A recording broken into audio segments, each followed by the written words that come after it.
ഇന്നത്തെ ചോദ്യം ബഹുമാനപ്പെട്ട പട്ടികജാതി പട്ടികവർഗ പിന്നോക്ക വിഭാഗ ക്ഷേമ വകുപ്പ് മന്ത്രിക്കാണ്. അദ്ദേഹത്തിൻ്റെ അടുത്ത ബന്ധുവിൻ്റെ മരണത്തെ തുടർന്ന് അദ്ദേഹം ഇന്ന് സഭയിൽ ഉണ്ടാവില്ല എന്ന് ചെയർമാൻ അറിയിച്ചിട്ടുണ്ട്. ചോദ്യം നമ്പർ 361 ശ്രീ KM സച്ചിൻ ദേവ്, ബഹുമാനപ്പെട്ട പട്ടികജാതി പട്ടികവർഗ പിന്നോക്ക വിഭാഗ ക്ഷേമ വകുപ്പ് മന്ത്രിക്ക് വേണ്ടി നിയമം, വ്യവസായം, കയർ വകുപ്പ് മന്ത്രി. സർ, ഈ സർക്കാർ അധികാരത്തിൽ വരുമ്പോൾ സംസ്ഥാനത്ത് പിന്നോക്ക വിഭാഗ പട്ടികയിൽ 85 സമുദായങ്ങൾ ഉണ്ടായിരുന്നു. അനുബന്ധമായി വിശദവിവരങ്ങൾ നൽകിയിട്ടുണ്ട്. ഈ സർക്കാർ അധികാരത്തിൽ വന്നതിന് ശേഷം പിന്നോക്ക വിഭാഗങ്ങളുടെ പട്ടികയിൽ ഉൾപ്പെടുത്തിയ സമുദായങ്ങളുടെ ലിസ്റ്റും പ്രത്യേകം ഉത്തരത്തിനോടൊപ്പം നൽകിയിട്ടുണ്ട്. ഉണ്ട്. കേരള സംസ്ഥാന പിന്നോക്ക വിഭാഗ വികസന കോർപ്പറേഷൻ കുടുംബശ്രീ അയൽക്കൂട്ടങ്ങൾക്ക് CDSകൾ മുഖേന മൈക്രോ ക്രെഡിറ്റ് വായ്പ അനുവദിക്കുന്നുണ്ട്. ദേശീയ പിന്നോക്ക വിഭാഗ ധനകാര്യ വികസന കോർപ്പറേഷൻ, ദേശീയ ന്യൂനപക്ഷ വിഭാഗ ധനകാര്യ വികസന കോർപ്പറേഷൻ, ദേശീയ സഫായി കർമ്മചാരീസ് ധനകാര്യ വികസന കോർപ്പറേഷൻ എന്നീ സ്ഥാപനങ്ങളുടെ ലഘുവായ്പ പദ്ധതികളാണ് ഇത്തരത്തിൽ കേരള സംസ്ഥാന പിന്നോക്ക വിഭാഗ വികസന കോർപ്പറേഷൻ വഴി നടപ്പാക്കി വരുന്നത്. മൈക്രോ ക്രെഡിറ്റ് വായ്പാ പദ്ധതികൾ CDSകളുടെ അർഹതപ്പെട്ട ഗുണഭോക്താക്കൾക്ക് ലഭിക്കുന്നതിനും പദ്ധതി വിപുലീകരിക്കുന്നതിനായി കേരളത്തിലുടനീളം ജില്ലാ ഉപജില്ലാ ഓഫീസുകൾ മുഖേന ബോധവൽക്കരണ ക്ലാസുകൾ, വായ്പാ മേളകൾ എന്നിവ കൃത്യമായ ഇടവേളകൾ നടത്തുന്നുണ്ട്. 2024-25 സാമ്പത്തിക വർഷം ഇതുവരെ 101 CDSകളിലെ 26,197 ഗുണഭോക്താക്കൾക്കായി 184,43,47,071 രൂപ അനുവദിച്ചിട്ടുണ്ട്. ശ്രീ KM സച്ചിൻ ദേവ്. സർ, രണ്ടാം പിണറായി സർക്കാർ അധികാരത്തിൽ വന്നതിന് ശേഷം പിന്നോക്ക വിഭാഗ കോർപ്പറേഷനിൽ നിന്നും എത്ര ഗുണഭോക്താക്കൾക്ക് എത്ര രൂപ വീതം നൽകിയിട്ടുണ്ട് എന്നത് വ്യക്തമാക്കുമോ? 3,64,545 ഗുണഭോക്താക്കൾക്കാണ്. പൊതുവായ തുകയാണ് പറയാൻ കഴിയുക. എത്ര വീതം എന്നുള്ളത് പ്രത്യേകം എടുക്കേണ്ടത് 3643.16 കോടി രൂപയാണ് ആകെ ഈ സർക്കാർ അധികാരത്തിൽ വന്നതിന് ശേഷം വായ്പയെ നൽകിയിട്ടുള്ളത്. Second question. സർ, അവശത അനുഭവിക്കുന്നവരുടെ വായ്പാ ലോൺ എഴുതിത്തള്ളുന്ന പദ്ധതി പ്രകാരം ഈ സർക്കാർ അധികാരത്തിൽ വന്നതിന് ശേഷം എത്ര ഗുണഭോക്താക്കൾക്ക് വായ്പാ ഇളവ് അനുവദിച്ചു? എത്ര രൂപയുടെ ഇളവാണ് ഇതിൻ്റെ ഭാഗമായി അനുവദിക്കപ്പെട്ടിട്ടുള്ളത്? സർ, ഈ പദ്ധതി പ്രകാരം 893 ഗുണഭോക്താക്കൾക്കായി 9.25 കോടി രൂപയുടെ ഇളവ് അനുവദിച്ചിട്ടുണ്ട്. ശ്രീ KT ജലീൽ ചുമതലപ്പെടുത്തിയ പ്രകാരം ശ്രീ NK അക്ബർ. സാർ, പരമ്പരാഗത കരകൗശല തൊഴിലാളികളുടെ ഉൽപ്പന്നങ്ങളുടെ പ്രദർശനത്തിനും വിപണനത്തിനും കോർപ്പറേഷന്റെ ആഭിമുഖ്യത്തിൽ വിപണന മേളകൾ നടത്തുവാൻ ഉദ്ദേശിക്കുന്നുണ്ടോ? സാർ, ദാരിദ്ര്യത്തിൽ നിന്നും പിന്നോക്കാവസ്ഥയിൽ നിന്നും മോചനം എന്ന ലക്ഷ്യം വെച്ചുകൊണ്ടാണ് ഈ കോർപ്പറേഷൻ പ്രവർത്തിക്കുന്നത്. അതിൻ്റെ അടിസ്ഥാനത്തിൽ കൂടി പരമ്പരാഗത കരകൗശല തൊഴിലാളികളുടെ ഉൽപ്പന്നങ്ങളുടെ പ്രദർശനത്തിനും വിപണനത്തിനും പിന്നോക്ക വിഭാഗ വകുപ്പുമായി ചേർന്ന് ജില്ലാതലത്തിൽ വിപണനവും പ്രദർശനവും നടത്താൻ കോർപ്പറേഷൻ ആലോചിക്കുന്നുണ്ട്. ശ്രീ സേവിയർ ചിറ്റിലപ്പള്ളി. സാർ, പിന്നോക്ക വിഭാഗ കോർപ്പറേഷനിൽ നിന്നും വായ്പയെടുത്ത് സ്റ്റാർട്ടപ്പുകൾ ആരംഭിച്ചവരുടെ വിജയകരമായ അനുഭവങ്ങൾ പുതുതായി സ്റ്റാർട്ടപ്പുകൾ ആരംഭിക്കുന്നവർക്ക് പ്രയോജനമാകത്തക്ക രീതിയിൽ പങ്കുവയ്ക്കാൻ ഉതകുന്ന ബോധവൽക്കരണ പരിപാടി നടത്താൻ കോർപ്പറേഷൻ ഉദ്ദേശിക്കുന്നുണ്ടോ? സാർ, അംഗം ചോദിച്ച വളരെ പ്രസക്തമായ കാര്യമാണ്. അപ്പോൾ ഇത്തരത്തിലുള്ള വായ്പാ വിതരണത്തിലൂടെ സംരംഭങ്ങൾ ആരംഭിച്ചവർ, സ്റ്റാർട്ടപ്പുകൾ ആരംഭിച്ചവർ അവരുടെ അനുഭവങ്ങൾ പങ്കുവയ്ക്കുന്നതിനും അതിൻ്റെ ഭാഗമായിട്ടുള്ള ഉൽപ്പന്നങ്ങളുടെ പ്രദർശനം, അതുവഴി കൂടുതൽ ആളുകളെ ഇതിലേക്ക് ആകർഷിക്കാൻ കഴിയുന്ന പരിപാടികൾ കോർപ്പറേഷൻ ആലോചിക്കുന്നുണ്ട്. ശ്രീ PT റഹീം. സർ, 2025-26 വർഷത്തിൽ കോർപ്പറേഷൻ മുഖാന്തരം എത്ര കോടിയുടെ വായ്പയാണ് നൽകാൻ ഉദ്ദേശിക്കുന്നത് എന്ന് വ്യക്തമാക്കും? സാർ, ഈ 25-26 സാമ്പത്തിക വർഷം 900 കോടി രൂപയുടെ വായ്പയാണ് നൽകാനായിട്ട് കോർപ്പറേഷൻ ഉദ്ദേശിക്കുന്നത്. ശ്രീ എൽദോസ് P കുന്നപ്പള്ളി.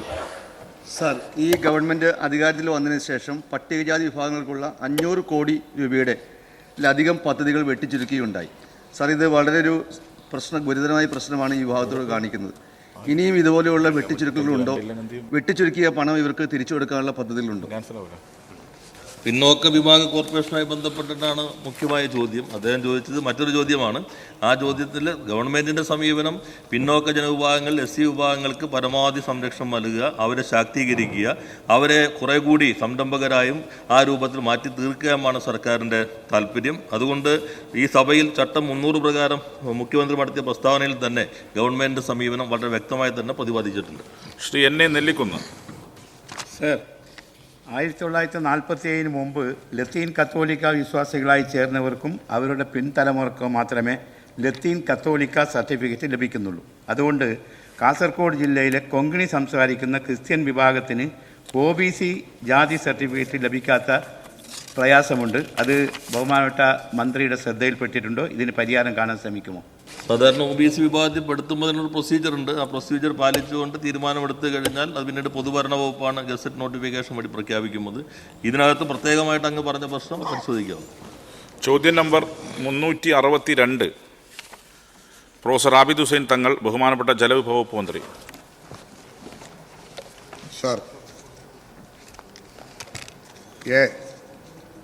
സുസ്ഥിരമായ ജലവിഭവ മാനേജ്മെൻറ്റ് ഉറപ്പാക്കുന്നതിനും വെള്ളപ്പൊക്ക പ്രതിരോധശേഷി മെച്ചപ്പെടുത്തുന്നതിനും ഭൂഗർഭ റീചാർജ് വർദ്ധിപ്പിക്കുന്നതിനുമായി ഇത്തരം പ്രവർത്തനങ്ങൾ വ്യവസ്ഥാപിതമായും ഘട്ടം ഘട്ടമായും ശാസ്ത്രീയമായും നടത്തിവരുന്നു.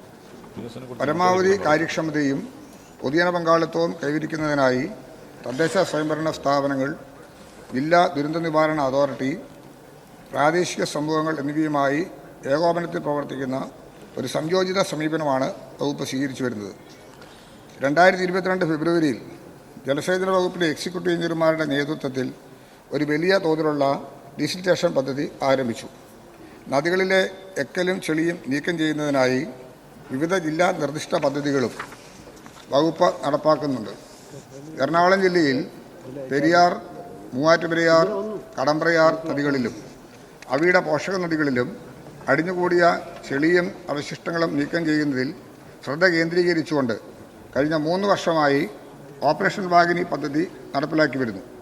വെള്ളപ്പൊക്ക രൂപീകരണത്തിനും ജലപ്രവാഹം മെച്ചപ്പെടുത്തുന്നതിനും നിർണായക പങ്കുവഹിക്കുന്ന ഈ പദ്ധതി 25-26 പൂർത്തീകരിക്കാൻ പദ്ധതിയിട്ടിട്ടുണ്ട്.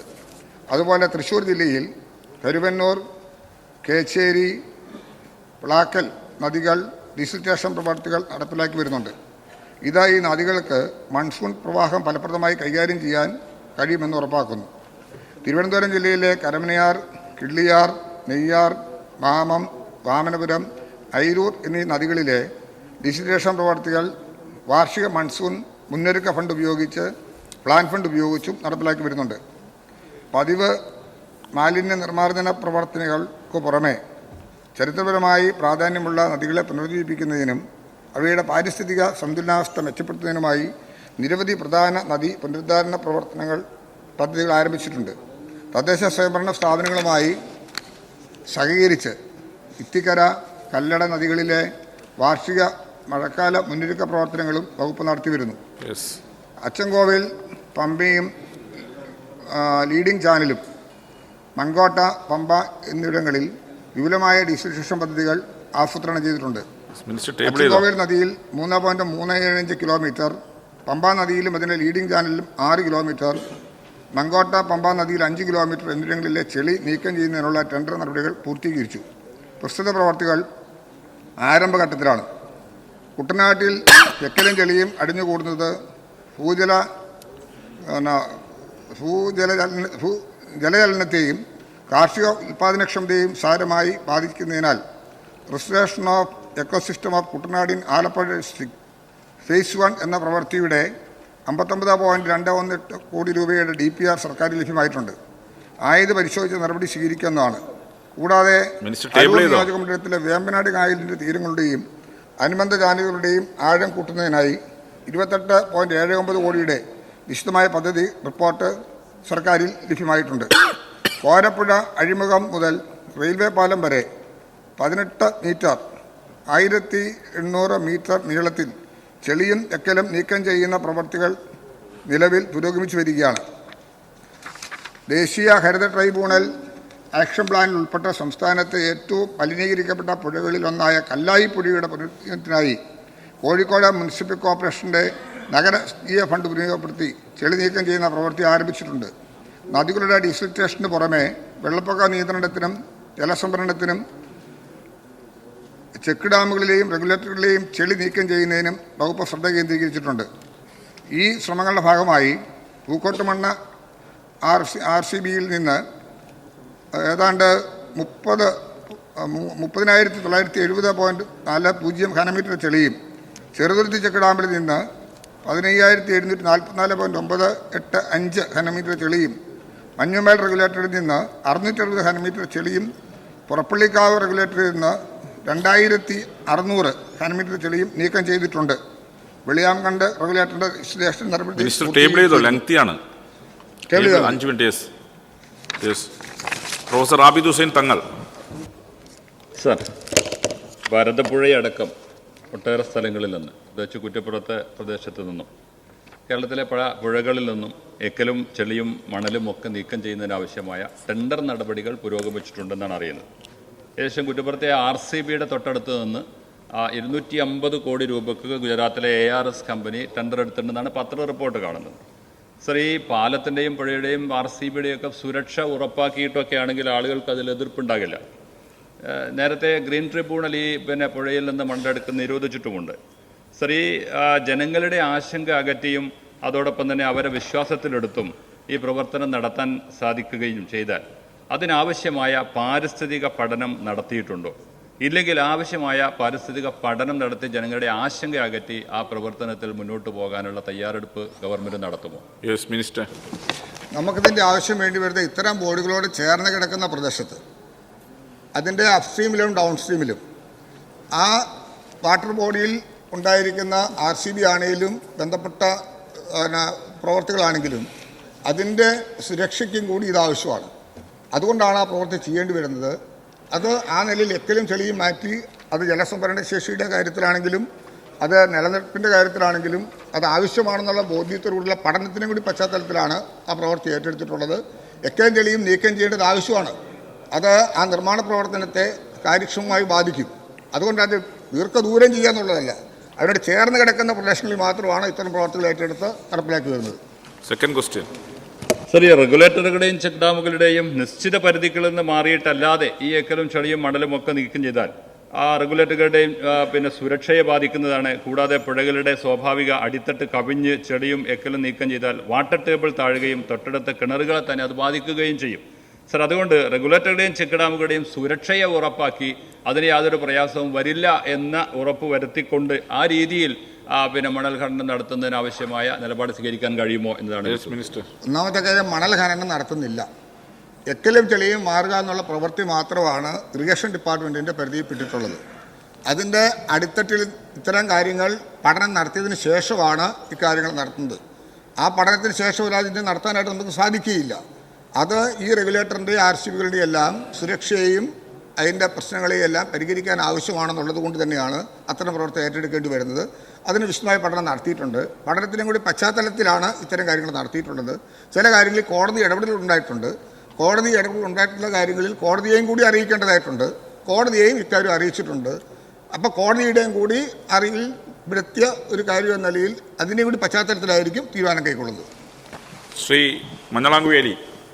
സർ, കഴിഞ്ഞ VS സർക്കാരിൻ്റെ കാലത്ത് ഡോക്ടർ തോമസ് ഐസക് ഫൈനാൻസ് മിനിസ്റ്ററായിരുന്ന ആ സമയത്ത് അദ്ദേഹത്തിൻ്റെ ബജറ്റിൽ പുഴയിൽ നിന്നും മണൽ വാരാനുള്ള ഒരു പ്രഖ്യാപനം നടത്തിയിരുന്നു. മലമ്പുഴ പോലുള്ള 1-2 പ്രദേശത്തു നിന്നും മണൽ വാരി. പക്ഷേ ആ പദ്ധതി ഫീസിബിളല്ല, ലേബർ പ്രോബ്ലം, ലേബർ കോസ്റ്റൊക്കെ പറഞ്ഞ് ആ പദ്ധതി ഉപേക്ഷിച്ചു. അതേപോലുള്ളൊരു പദ്ധതി വീണ്ടും നടപ്പിലാക്കാൻ ശ്രമിക്കുമ്പോൾ മതിയായ സർവേകളോ പഠനമോ നടത്തിയിട്ടുണ്ടോ? ജലവിഭവ വകുപ്പിന് ഇത് സംബന്ധിച്ച് എന്തെല്ലാം വിവരങ്ങളാണ് സർ ലഭിച്ചിട്ടുള്ളത്? പുഴയിൽ നിന്ന് ഇത്തരം മണലോ കാര്യങ്ങളോ മാറ്റുന്ന കാര്യം ഇറിഗേഷൻ വകുപ്പിൻ്റെ ചുമതലയിൽപ്പെട്ടിട്ടുള്ള കാര്യങ്ങളല്ല. അത് റവന്യൂ വകുപ്പാണ് ചെയ്യേണ്ടതായിട്ടുള്ളത്. കഴിഞ്ഞ ദിവസം ബഹുമാനപ്പെട്ട റവന്യൂ മന്ത്രി ഇത്തരം കാര്യങ്ങൾ അസംബ്ലിയിൽ തന്നെ വിശദീകരിക്കുകയുണ്ടായി. അത്തരം കാര്യങ്ങൾ റവന്യൂ വകുപ്പുമായി ആലോചിച്ച് എന്താണ് എന്നുള്ളതിനെക്കുറിച്ച് വിശദമായി മനസ്സിലാക്കി നമുക്ക് മുന്നോട്ട് പോകേണ്ടതായിട്ടുണ്ട്. ശ്രീ KPA മജീദ്.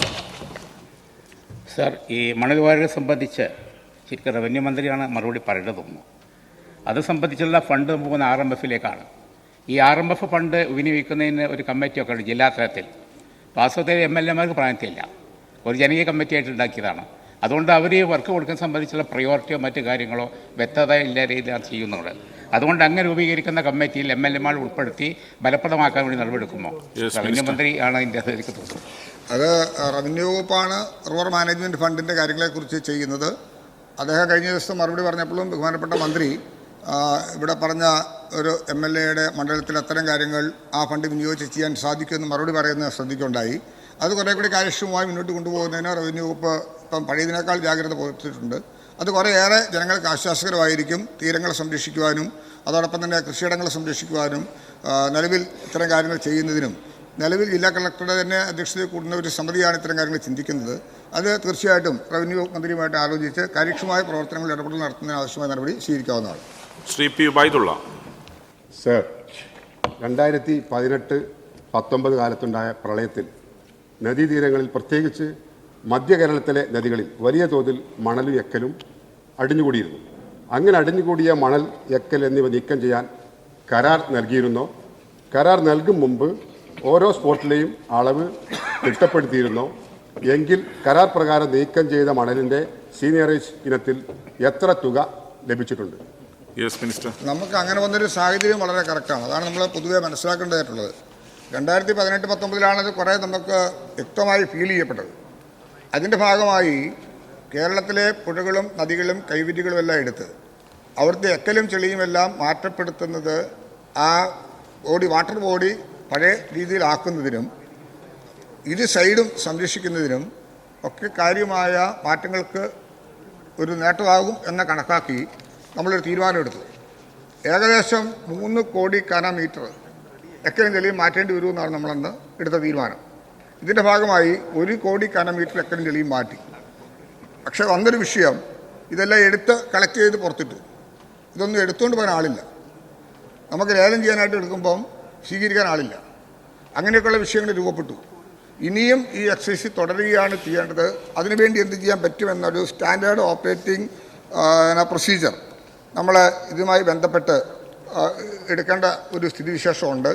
അത് കുറേ ഗുണകരമായിരുന്നു എന്നുള്ളത് പിന്നീട് വന്ന കാലവർഷവും ബന്ധപ്പെട്ട പ്രശ്നങ്ങളിലെല്ലാം വെള്ളപ്പൊക്ക നിയന്ത്രണത്തിന് ഇപ്പം നമ്മൾ തിരുവനന്തപുരം തമ്പാനൂർ പോലും ആമേഴഞ്ചനുമായി ബന്ധപ്പെട്ട പ്രശ്നങ്ങൾ കുറേ പരിഹരിച്ചപ്പോൾ കുറേ ആശ്വാസകരമായ മാറ്റമുണ്ടായി. അപ്പോൾ അത് എല്ലാവരും കൂടി ഒരുമിച്ച് നമുക്ക് യോജിപ്പോടുകൂടി നടത്താൻ കഴിഞ്ഞാൽ വർഷം തോറും ഇത്തരം കാര്യങ്ങൾ ചെയ്യാൻ കഴിയുന്നൊരു സാഹചര്യം ഉണ്ടായാൽ കുറേ മാറ്റങ്ങൾ രൂപപ്പെടുത്താൻ കഴിയും. അതിന് തക്കതായ നിലയിലുള്ള ആലോചനകൾ നടത്തി അത് മുന്നോട്ട് കൊണ്ടുപോകണമെന്നാണ് ആഗ്രഹിക്കുന്നത്. ശ്രീ സലാം. വേമ്പനാട് കായൽ സംബന്ധിച്ച കുപോസിൻ്റെ പഠന റിപ്പോർട്ടിൽ വേമ്പനാടിൻ്റെ സ്റ്റോറേജ് കപ്പാസിറ്റി 65% മേലെ കുറഞ്ഞിരിക്കുന്നുവെന്നാണ്. അടുത്തിട്ട് വലിയൊരു പ്ലാസ്റ്റിക് ലെയറും രൂപപ്പെട്ടു എന്നാണ് പറയുന്നത്. സർ, കുട്ടനാടിനെ വെള്ളപ്പൊക്കത്തിൽ രക്ഷിക്കാൻ വേമ്പനാടിനെയും അതുപോലെ അതിൻ്റെ കൈവഴികളെയും അതിൻ്റെ എക്കല്, ചെളിയും പ്ലാസ്റ്റിക്കും നീക്കം ചെയ്യാൻ ആവശ്യമായ നടപടി സ്വീകരിക്കുമോ എന്നുള്ളതാണ്. Yes minister. അതിൻ്റെ നടപടികൾ സ്വീകരിക്കേണ്ടതായിട്ടുണ്ട്. അത് ഏറ്റവും ശ്രദ്ധേയമായൊരു കാര്യമാണ്. അതിന് ആവശ്യമായിട്ടുള്ള നടപടികൾ ഗവൺമെൻറ് സ്വീകരിക്കുന്നതിനുള്ള പ്രാരംഭ നടപടികൾ ആരംഭിച്ചിട്ടുണ്ട്. ശ്രീ അഹമ്മദ് ദേവർകോവിൽ. സർ, സംസ്ഥാനത്തെ നദികളുടെ പുനരുജ്ജീവന ലക്ഷ്യം വെച്ച് എത്ര നദികളിൽ നിന്ന് എത്ര ക്യൂബിക് മീറ്റർ എക്കലും ചളിയും നാളിതുവരെ നീക്കം ചെയ്തു? എത്ര നദികളുടെ സ്വാഭാവിക ഒഴുക്ക് പുനഃസ്ഥാപിച്ചിട്ടുണ്ടെന്ന് വ്യക്തമാക്കാമോ? കൃത്യമായി നമുക്ക് അങ്ങനെ പറയാൻ കഴിയുന്നില്ല. പക്ഷേ കഴിയുന്നത്ര സ്ഥലങ്ങളിൽ നമ്മൾ ആദ്യം പറഞ്ഞ പ്രൊസീജിയർ അനുസരിച്ച് തന്നെ കുറേ മാറ്റങ്ങൾ നമുക്ക് രൂപപ്പെടുത്താൻ കഴിഞ്ഞിട്ടുണ്ട്. എന്നാൽ കുറച്ച് കാര്യങ്ങൾ, അത്തരം കാര്യങ്ങളിൽ കണക്ക് പറയാൻ കഴിയുന്ന നദികളും നമ്മുടെ മുമ്പിലുണ്ട്. അത് കുറേ കൂടി പൂർണ്ണതോതിൽ എത്തുന്നതിന് വേണ്ടിയിട്ടുള്ള നടപടികളാണ് സ്വീകരിച്ചു വരുന്നത്. ആദ്യഘട്ടം കണ്ടപ്പോൾ തന്നെ ഇത് ഫലപ്രദമാണ് എന്ന് കണ്ടെത്തിയിട്ടുണ്ട്. അതുകൊണ്ട് ഓരോ വർഷവും ഇത്തരം കാര്യങ്ങൾ കുറേ കൂടി മെച്ചപ്പെടുത്തി കൊണ്ടുപോകുന്നതിന് വേണ്ടി എന്ത് ചെയ്യാൻ കഴിയും എന്നുള്ളൊരു ആലോചനയാണ് ഇപ്പോൾ നടത്തുന്നത്. ശ്രീ സണ്ണി ജോസഫ്. സാറേ, കേരളത്തിലെ ജലസംഭരണികളുടെ സമീപത്തുള്ള ആളുകൾക്ക് പ്രയാസം ഉണ്ടാക്കുന്ന രൂപത്തിൽ സർക്കാർ ഒരു ഉത്തരവ് പുറപ്പെടുവിച്ചിട്ടുണ്ട് 26/12/24. അതിലെ ഈ സംഭരണികളുടെ സമീപപ്രദേശങ്ങളെ category 1 buffer zone, category 2 second zone, ഇതിലെ കാറ്റഗറി 1 പൂർണ്ണമായിട്ടും നിർമ്മാണ പ്രവർത്തനങ്ങൾ നിരോധിക്കുന്നു. കാറ്റഗറി 2 നിർമ്മാണ പ്രവർത്തനങ്ങൾക്ക് വളരെ അപ്രായോഗികമായിട്ടുള്ള നിബന്ധനകൾ ഏർപ്പെടുത്തുന്നു. ഈ കാര്യത്തിൽ ജനങ്ങൾക്കുള്ള പ്രയാസം പരിഹരിക്കുന്നതിന് സർക്കാർ നടപടികൾ സ്വീകരിക്കുമോ? ബുദ്ധിമുട്ട് സർക്കാരിൻ്റെ ശ്രദ്ധയിൽപ്പെട്ടിട്ടുണ്ട്. നമ്മളത് കാണേണ്ട ഒരു കാര്യം അസംബ്ലിയിലെ നമ്മുടെ അറിവിലേക്ക് കൂടിയായിട്ട് ഞാനൊന്ന് സൂചിപ്പിക്കുക. ഇതിനൊരു പ്രീവിയസ് ആയിട്ട് ഹിസ്റ്ററി ഉണ്ട്. ഇന്ത്യ ചൈന യുദ്ധത്തിന് ശേഷം നിലവിൽ വന്ന ഡിഫൻസ് ഓഫ് ഇന്ത്യ ആക്ട് പ്രകാരം 1985 ആഭ്യന്തര വകുപ്പ് പുറപ്പെടുവിച്ച സർക്കാർ ഉത്തരവ് അനുസരിച്ച് ഇന്ത്യയിലെ മേയർ ഡാമുകളിലെല്ലാം നിർമ്മാണ പ്രവർത്തനങ്ങൾക്ക് പരിധി നിശ്ചയിച്ചുകൊണ്ട് ഒരു ബഫർ സോൺ നിലവിൽ വന്നിരുന്നു. എന്നാൽ ഡിഫൻസ് ഓഫ് ഇന്ത്യ ആക്ട് സർക്കാർ പിൻവലിച്ചെങ്കിലും ഡാമുകളോട് ചേർന്ന് നിൽക്കുന്ന റിസർവയർ പ്രദേശങ്ങളിൽ മലിനീകരണം, മണ്ണൊലിപ്പ് എന്നിവ ഉൾപ്പെടുന്ന പാരിസ്ഥിതിക പ്രശ്നങ്ങൾ അഭിമുഖീകരിക്കാൻ നിർമ്മാണ പ്രവർത്തനങ്ങൾക്ക് നിയന്ത്രണം ഉണ്ടായിരിക്കുകയും ആയത് Kerala irrigation water conservation act അനുസരിച്ച് പ്രവർത്തിക്കുന്ന കേരള ഡാം സേഫ്റ്റി അതോറിറ്റി ചെയർമാനായിരുന്ന റിട്ടയർഡ് ഹൈക്കോടതി ജഡ്ജി ശ്രീ രാമേന്ദ്രൻ നായർ ഓരോ നിർമ്മാണ അപേക്ഷയും പരിശോധിച്ച് അനുമതി നൽകുകയും ചെയ്തു വന്നിരുന്നു. എന്നാൽ 2021 ഡാം സേഫ്റ്റി ആക്ട് നിലവിൽ വന്നപ്പോൾ കേരള ഡാം സേഫ്റ്റി അതോറിറ്റി ഇല്ലാതാവുകയും ബഹുമാനപ്പെട്ട ഹൈക്കോടതിയിൽ ബാണാസുര സാഗർ റിസർവയറിനോട് ചേർന്ന് നിർമ്മിക്കുന്ന പ്രദേശത്തെ പ്രവർത്തനങ്ങൾക്ക് അനുമതി നൽകുന്ന വിഷയം പരിഗണിച്ചപ്പോൾ റിസർവെയറുകളുടെ ചുറ്റും നിർമ്മാണ പ്രവർത്തനങ്ങൾ സമയബന്ധിതമായി ഒരു നയം രൂപീകരിക്കാൻ സർക്കാരിന് നിർദ്ദേശം നൽകി. നിർമ്മാണ അനുമതി നൽകുന്നതിന് ഒരു പ്രത്യേക നിയമം ഇല്ലാതിരിക്കുകയും ചെയ്ത ഘട്ടത്തിലാണ് ഡാമുകളുടെ റിസർവെയറുകളെ സൂചിപ്പിച്ച പ്രശ്നങ്ങൾ അഭിമുഖീകരിക്കാൻ സർക്കാർ ഒരു ഉത്തരവ് പുറപ്പെടുവിച്ചത്. ഇത് ജനങ്ങൾക്ക് ആശങ്ക ഉണ്ടാകേണ്ട കാര്യമില്ല. ശ്രീ ലിൻഡോ ജോസഫ്. അല്ല, ഞാനൊന്ന് പറഞ്ഞോട്ടെ. ഒരാവശ്യമില്ല. എൻ്റെ പ്രധാനപ്പെട്ട കാരണം നിലവിലുള്ള ഒരു നിർമ്മാണ പ്രവർത്തനങ്ങളെയും ഇത് ബാധിക്കുന്നില്ല. രണ്ടാമത്തെ വിഷയം, ബഫർ എന്ന വാക്ക് തന്നെ ആവശ്യമില്ല. അങ്ങനെ പ്രശ്നം രൂപപ്പെടുത്തണം എന്നുള്ള ആഗ്രഹവും ഇല്ല. കോടതിയിൽ ഇത്തരം കാര്യങ്ങൾ വന്ന സമയത്ത് കൂടുതൽ അത് ദോഷകരമായി ബാധിക്കാനുള്ള സാധ്യത ഒരുപക്ഷെ 100 മീറ്ററോ 200 മീറ്ററോ ഒരു ഇൻസ്ട്രക്ഷൻ വന്നാൽ നമുക്കുണ്ടാകുന്ന ബുദ്ധിമുട്ട് ഉണ്ടാകാൻ പാടില്ല എന്നുള്ളത് കൊണ്ടാണ് അത്തരത്തിലുള്ള ഉത്തരവ് പുറപ്പെടുവിക്കേണ്ടി വന്നത്. അവിടെ നേരത്തെ ചെയ്തതുപോലെ തന്നെ ഓരോ അപേക്ഷകളും പ്രത്യേകമായി പരിശോധിച്ച് ചെയ്യുന്നതിനാവശ്യമായ നടപടി സ്വീകരിക്കുന്ന തലത്തിലേക്ക് ഈ ഉത്തരവ് മോഡിഫൈ ചെയ്താലും അതാണ് കുറേ കൂടെ അക്സെപ്റ്റബിൾ എന്ന് കണ്ടാൽ അതിന് ഗവൺമെൻറ് തയ്യാറാവും. അതുകൊണ്ട് ഇത്തരം കാര്യങ്ങളിൽ ഒരാവശ്യമില്ലാത്ത ഒരു ബുദ്ധിമുട്ട് രൂപപ്പെട്ട ജനങ്ങൾക്ക് ഒരാശങ്ക ആവശ്യമില്ല. അത്തരം കാര്യങ്ങളെല്ലാം നേരത്തെ നടന്നതുപോലെ തന്നെ മുന്നോട്ട് കൊണ്ടുപോകുന്നതിന് വേണ്ടി അവിടെ വന്ന ചില വിഷയങ്ങൾ, ഇപ്പം ചില ഈ റിസോർട്ട് ഒക്കെ പണിയുമ്പോൾ ഡാമിൻ്റെ തീരത്തോട് ചേർത്ത് പെർമിഷൻ കൊടുക്കണോ വേണ്ടയോ, അത് ഓരോന്നിൻ്റെയും കാര്യങ്ങൾ പ്രത്യേകമായി പരിശോധിച്ച് ചെയ്യാം. ആ ഉത്തരവ് ഇറങ്ങി എന്നുള്ളത് കൊണ്ടിട്ടുള്ള ബുദ്ധിമുട്ട് ജനങ്ങൾക്ക് ഉണ്ടാവില്ല. ആ ഉത്തരവിനേക്കാൾ ഉപരിയായി ഇത്തരം കാര്യങ്ങൾ ചെയ്യുന്നതിന് അതിൽ ചില മാറ്റങ്ങൾ വരുത്തേണ്ടതുണ്ടെങ്കിൽ ആ മാറ്റങ്ങൾ വരുത്തി ജനജീവിതത്തെ ബാധിക്കാതെ, നിലവിലുള്ള നിർമ്മാണത്തെ ബാധിക്കാതെ, എന്നാൽ കുടിവെള്ളം ഉൾപ്പെടെയുള്ള വ്യക്തിതര കാര്യങ്ങൾ, ഇറിഗേഷൻ ടൂറിസം കൊണ്ടുവന്നിട്ടുണ്ട്. ടൂറിസം രംഗത്തൊരു മാറ്റം ഉണ്ടാക്കാനാണല്ലോ ഞാൻ കൊണ്ടുവന്നത്. ആ പ്രദേശത്ത് അത്തരം ടൂറിസം സാധ്യതകൾ കൊണ്ടുവരുമ്പോൾ ഇത്തരം കാര്യങ്ങൾ ഒരു വിലങ്ങാകാൻ പാടില്ലല്ലോ. അപ്പോൾ കേരളത്തിൽ പൊതുവിൽ ഇറിഗേഷൻ ബോഡികളെ ടൂറിസവുമായി ബന്ധപ്പെടുത്തി ജനങ്ങൾക്ക് കൂടുതൽ സാമീപ്യമില്ലാൻ കഴിയുന്ന സാഹചര്യങ്ങൾ രൂപപ്പെടുത്തുന്ന പശ്ചാത്തലത്തിൽ ഇതൊരാശങ്കയ്ക്ക് ഇട നൽകുന്നില്ല. അങ്ങനെ എന്തെങ്കിലും ഉണ്ട് ഈ ഉത്തരവിൻ്റെ ഭാഗമായി നിലനിൽക്കുന്നെങ്കിൽ ആ ഉത്തരവിൽ ആവശ്യമായ മാറ്റങ്ങൾ വരുത്തി അത് ജനങ്ങൾക്ക് ബുദ്ധിമുട്ടുളവാക്കുന്ന സാഹചര്യങ്ങളുണ്ടെന്ന് ബോധ്യപ്പെട്ടാൽ അത് ഒഴിവാക്കിക്കൊണ്ട് തന്നെ മുന്നോട്ട് പോകാനാണ് സർക്കാർ ഉദ്ദേശിക്കുന്നത്. ശ്രീ ലിൻഡോ. സാർ, കേരളത്തിലുടനീളം ഇറിഗേഷൻ വകുപ്പിൻ്റെ വിവിധ സ്ഥലങ്ങൾ അനുവാദമില്ലാതെ നാട്ടുകാർ കളിക്കളങ്ങളായി ഉപയോഗപ്പെടുന്നത് ശ്രദ്ധയിൽപ്പെട്ടിട്ടുണ്ട്. കളിക്കളങ്ങളുടെ എണ്ണം പൊതുവിൽ കുറഞ്ഞു വരുന്നതും അതുപോലെ തന്നെ ഈ കളിക്കളങ്ങൾ കൃത്യമായി ഉപയോഗിക്കാത്തത് നമ്മുടെ കുട്ടികളുടെ മാനസിക വളർച്ചയെ ബാധിക്കുന്നുണ്ട് എന്നത് കണ്ടെത്തലിൻ്റെ ഭാഗമായിട്ടാണ് ഇങ്ങനെ കളിക്കളങ്ങളായി ഉപയോഗപ്പെടുന്നത്. ഇത് ഇങ്ങനെ ഉപയോഗിക്കുന്നതിന് ഒരു രൂപരേഖ തയ്യാറാക്കാൻ വേണ്ടി കഴിയുമോ? അതുപോലെ തന്നെ ഇതിനായി എന്തൊക്കെ ശ്രമങ്ങളാണ് നമുക്ക് ഈ കളിക്കളങ്ങളായി ഉപയോഗപ്പെടുത്തുന്നതിന് നൽകുന്നതിന് എന്തൊക്കെ ശ്രമങ്ങളാണ് നമുക്ക് നടത്താൻ കഴിയുക എന്നതാണ് ചോദ്യം. ബഹുമാനപ്പെട്ട മിനിസ്റ്റർ, അതൊരു നല്ല ചോദ്യമാണ്. കാരണം പൊതുവിലൊരു പെർമിസീവ് സാങ്ഷൻ കൊടുത്താൽ മതി. വെറുതെ ഇടില്ല. Vacant land anti social elements ആണ് പലപ്പോഴും ഉപയോഗിക്കുന്നത്. സാർ, സ്പീക്കർ സാർ പറഞ്ഞത് കൂടെ കണക്കാക്കുന്നു. ഇതിനകത്ത് കാണേണ്ട കാര്യം ഇറിഗേഷൻ ടൂറിസം നമ്മൾ അങ്ങനെ കൊണ്ടുവന്നിട്ട് പദ്ധതിയാണ്. ഇപ്പം അതിന് ആവശ്യമായി ഇപ്പം നമ്മൾ ഊർത്താങ്കിട്ടിലും അതോടൊപ്പം തന്നെ പാലക്കാട് കാഞ്ഞിരപ്പുഴയിലും അതിൻ്റെ പൈലറ്റ് പ്രോജക്റ്റ് നമുക്ക് ആരംഭിക്കാനുള്ള സ്ഥിതിവിശേഷം ആയിട്ടുണ്ട്. നമ്മുടെ കോൺസ്റ്റിറ്റ്യുവൻസികളിൽ നമ്മുടെ സംസ്ഥാനത്ത് ഇറിഗേഷനോട് ചേർന്ന് കിടക്കുന്ന പ്രദേശങ്ങളിൽ PPP ആണെങ്കിലും BOT ആണെങ്കിലും നമുക്ക് ആ പദ്ധതി കൊണ്ടുവന്നെത്തിക്കാൻ കഴിയുന്ന, ഇറിഗേഷൻ ഇപ്പോൾ കൂടുതൽ ആവശ്യങ്ങളില്ല എന്ന് ബോധ്യമുള്ള സ്ഥലവും എന്നാൽ ജനങ്ങൾക്ക് കുറേ കൂടി സൗകര്യപ്രദമായ ടൂറിസം സാധ്യത ഒരു ഗ്രാമത്തിൽ നടപ്പിലാക്കാൻ കഴിയുമെന്ന് ബോധ്യപ്പെട്ടാൽ അതിനെ പ്രയോജനപ്പെടുത്തിക്കൊണ്ട് രൂപപ്പെടുത്താനാണ് ഇറിഗേഷൻ ടൂറിസം കൊണ്ടുവന്നത്. അത് കുറേ സ്ഥലങ്ങളിൽ നമുക്കിപ്പോൾ അതിൻ്റെ രൂപകൽപ്പന ചെയ്യാൻ കഴിയും. അതോടൊപ്പം പ്രസക്തമാണ് ഇപ്പോൾ കായിക മേഖലയും കൂടി പുഷ്ടിപ്പെടുത്താൻ. ഞാൻ കായിക വകുപ്പ് മന്ത്രിയുമായിട്ടും കൂടി ഈ വിഷയം സംസാരിച്ചിരുന്നു. ലിൻഡോ MLA പറഞ്ഞത് വളരെ കറക്റ്റാണ്. ഇറിഗേഷൻ്റെ പല സ്ഥലങ്ങളിലും ഓൾറെഡി ഇപ്പോൾ ഫുട്ബോൾ കോർട്ടും വോളിബോൾ കോർട്ടും കാര്യങ്ങളൊക്കെ ഉണ്ട്, കളികളും നടക്കുന്നുണ്ട്. അതിനെ പ്രോത്സാഹിപ്പിക്കലാണ് ആവശ്യമെന്നാണ് ഗവൺമെൻറ് ആഗ്രഹിക്കുന്നത്. ഈ സമീപകാലത്തുണ്ടാകുന്ന ലഹരിയും കള്ളക്കടത്തും മയക്കുമരുന്നും മാനസിക നില തകരാറിലാകുന്ന ഒരു സ്ഥിതിവിശേഷത്തിലൊക്കെ നമ്മുടെ യൂത്തിനെ എൻഗേജ് ആക്കാൻ കുറേ കൂടി ഫലപ്രദമായിട്ടുള്ള നടപടികൾ ഗ്രാമീണ തലങ്ങളിൽ കൊണ്ടുവരുമ്പോൾ പല സ്ഥലങ്ങളിലും കാണുന്നൊരു പ്രധാന വിഷയം കളിസ്ഥലങ്ങളില്ല, പൊതുസ്ഥലങ്ങൾ കണ്ടെത്താൻ പാടുവരുന്നു. അത് വലിയ ബുദ്ധിമുട്ടുണ്ടാക്കിയിട്ടുണ്ട്.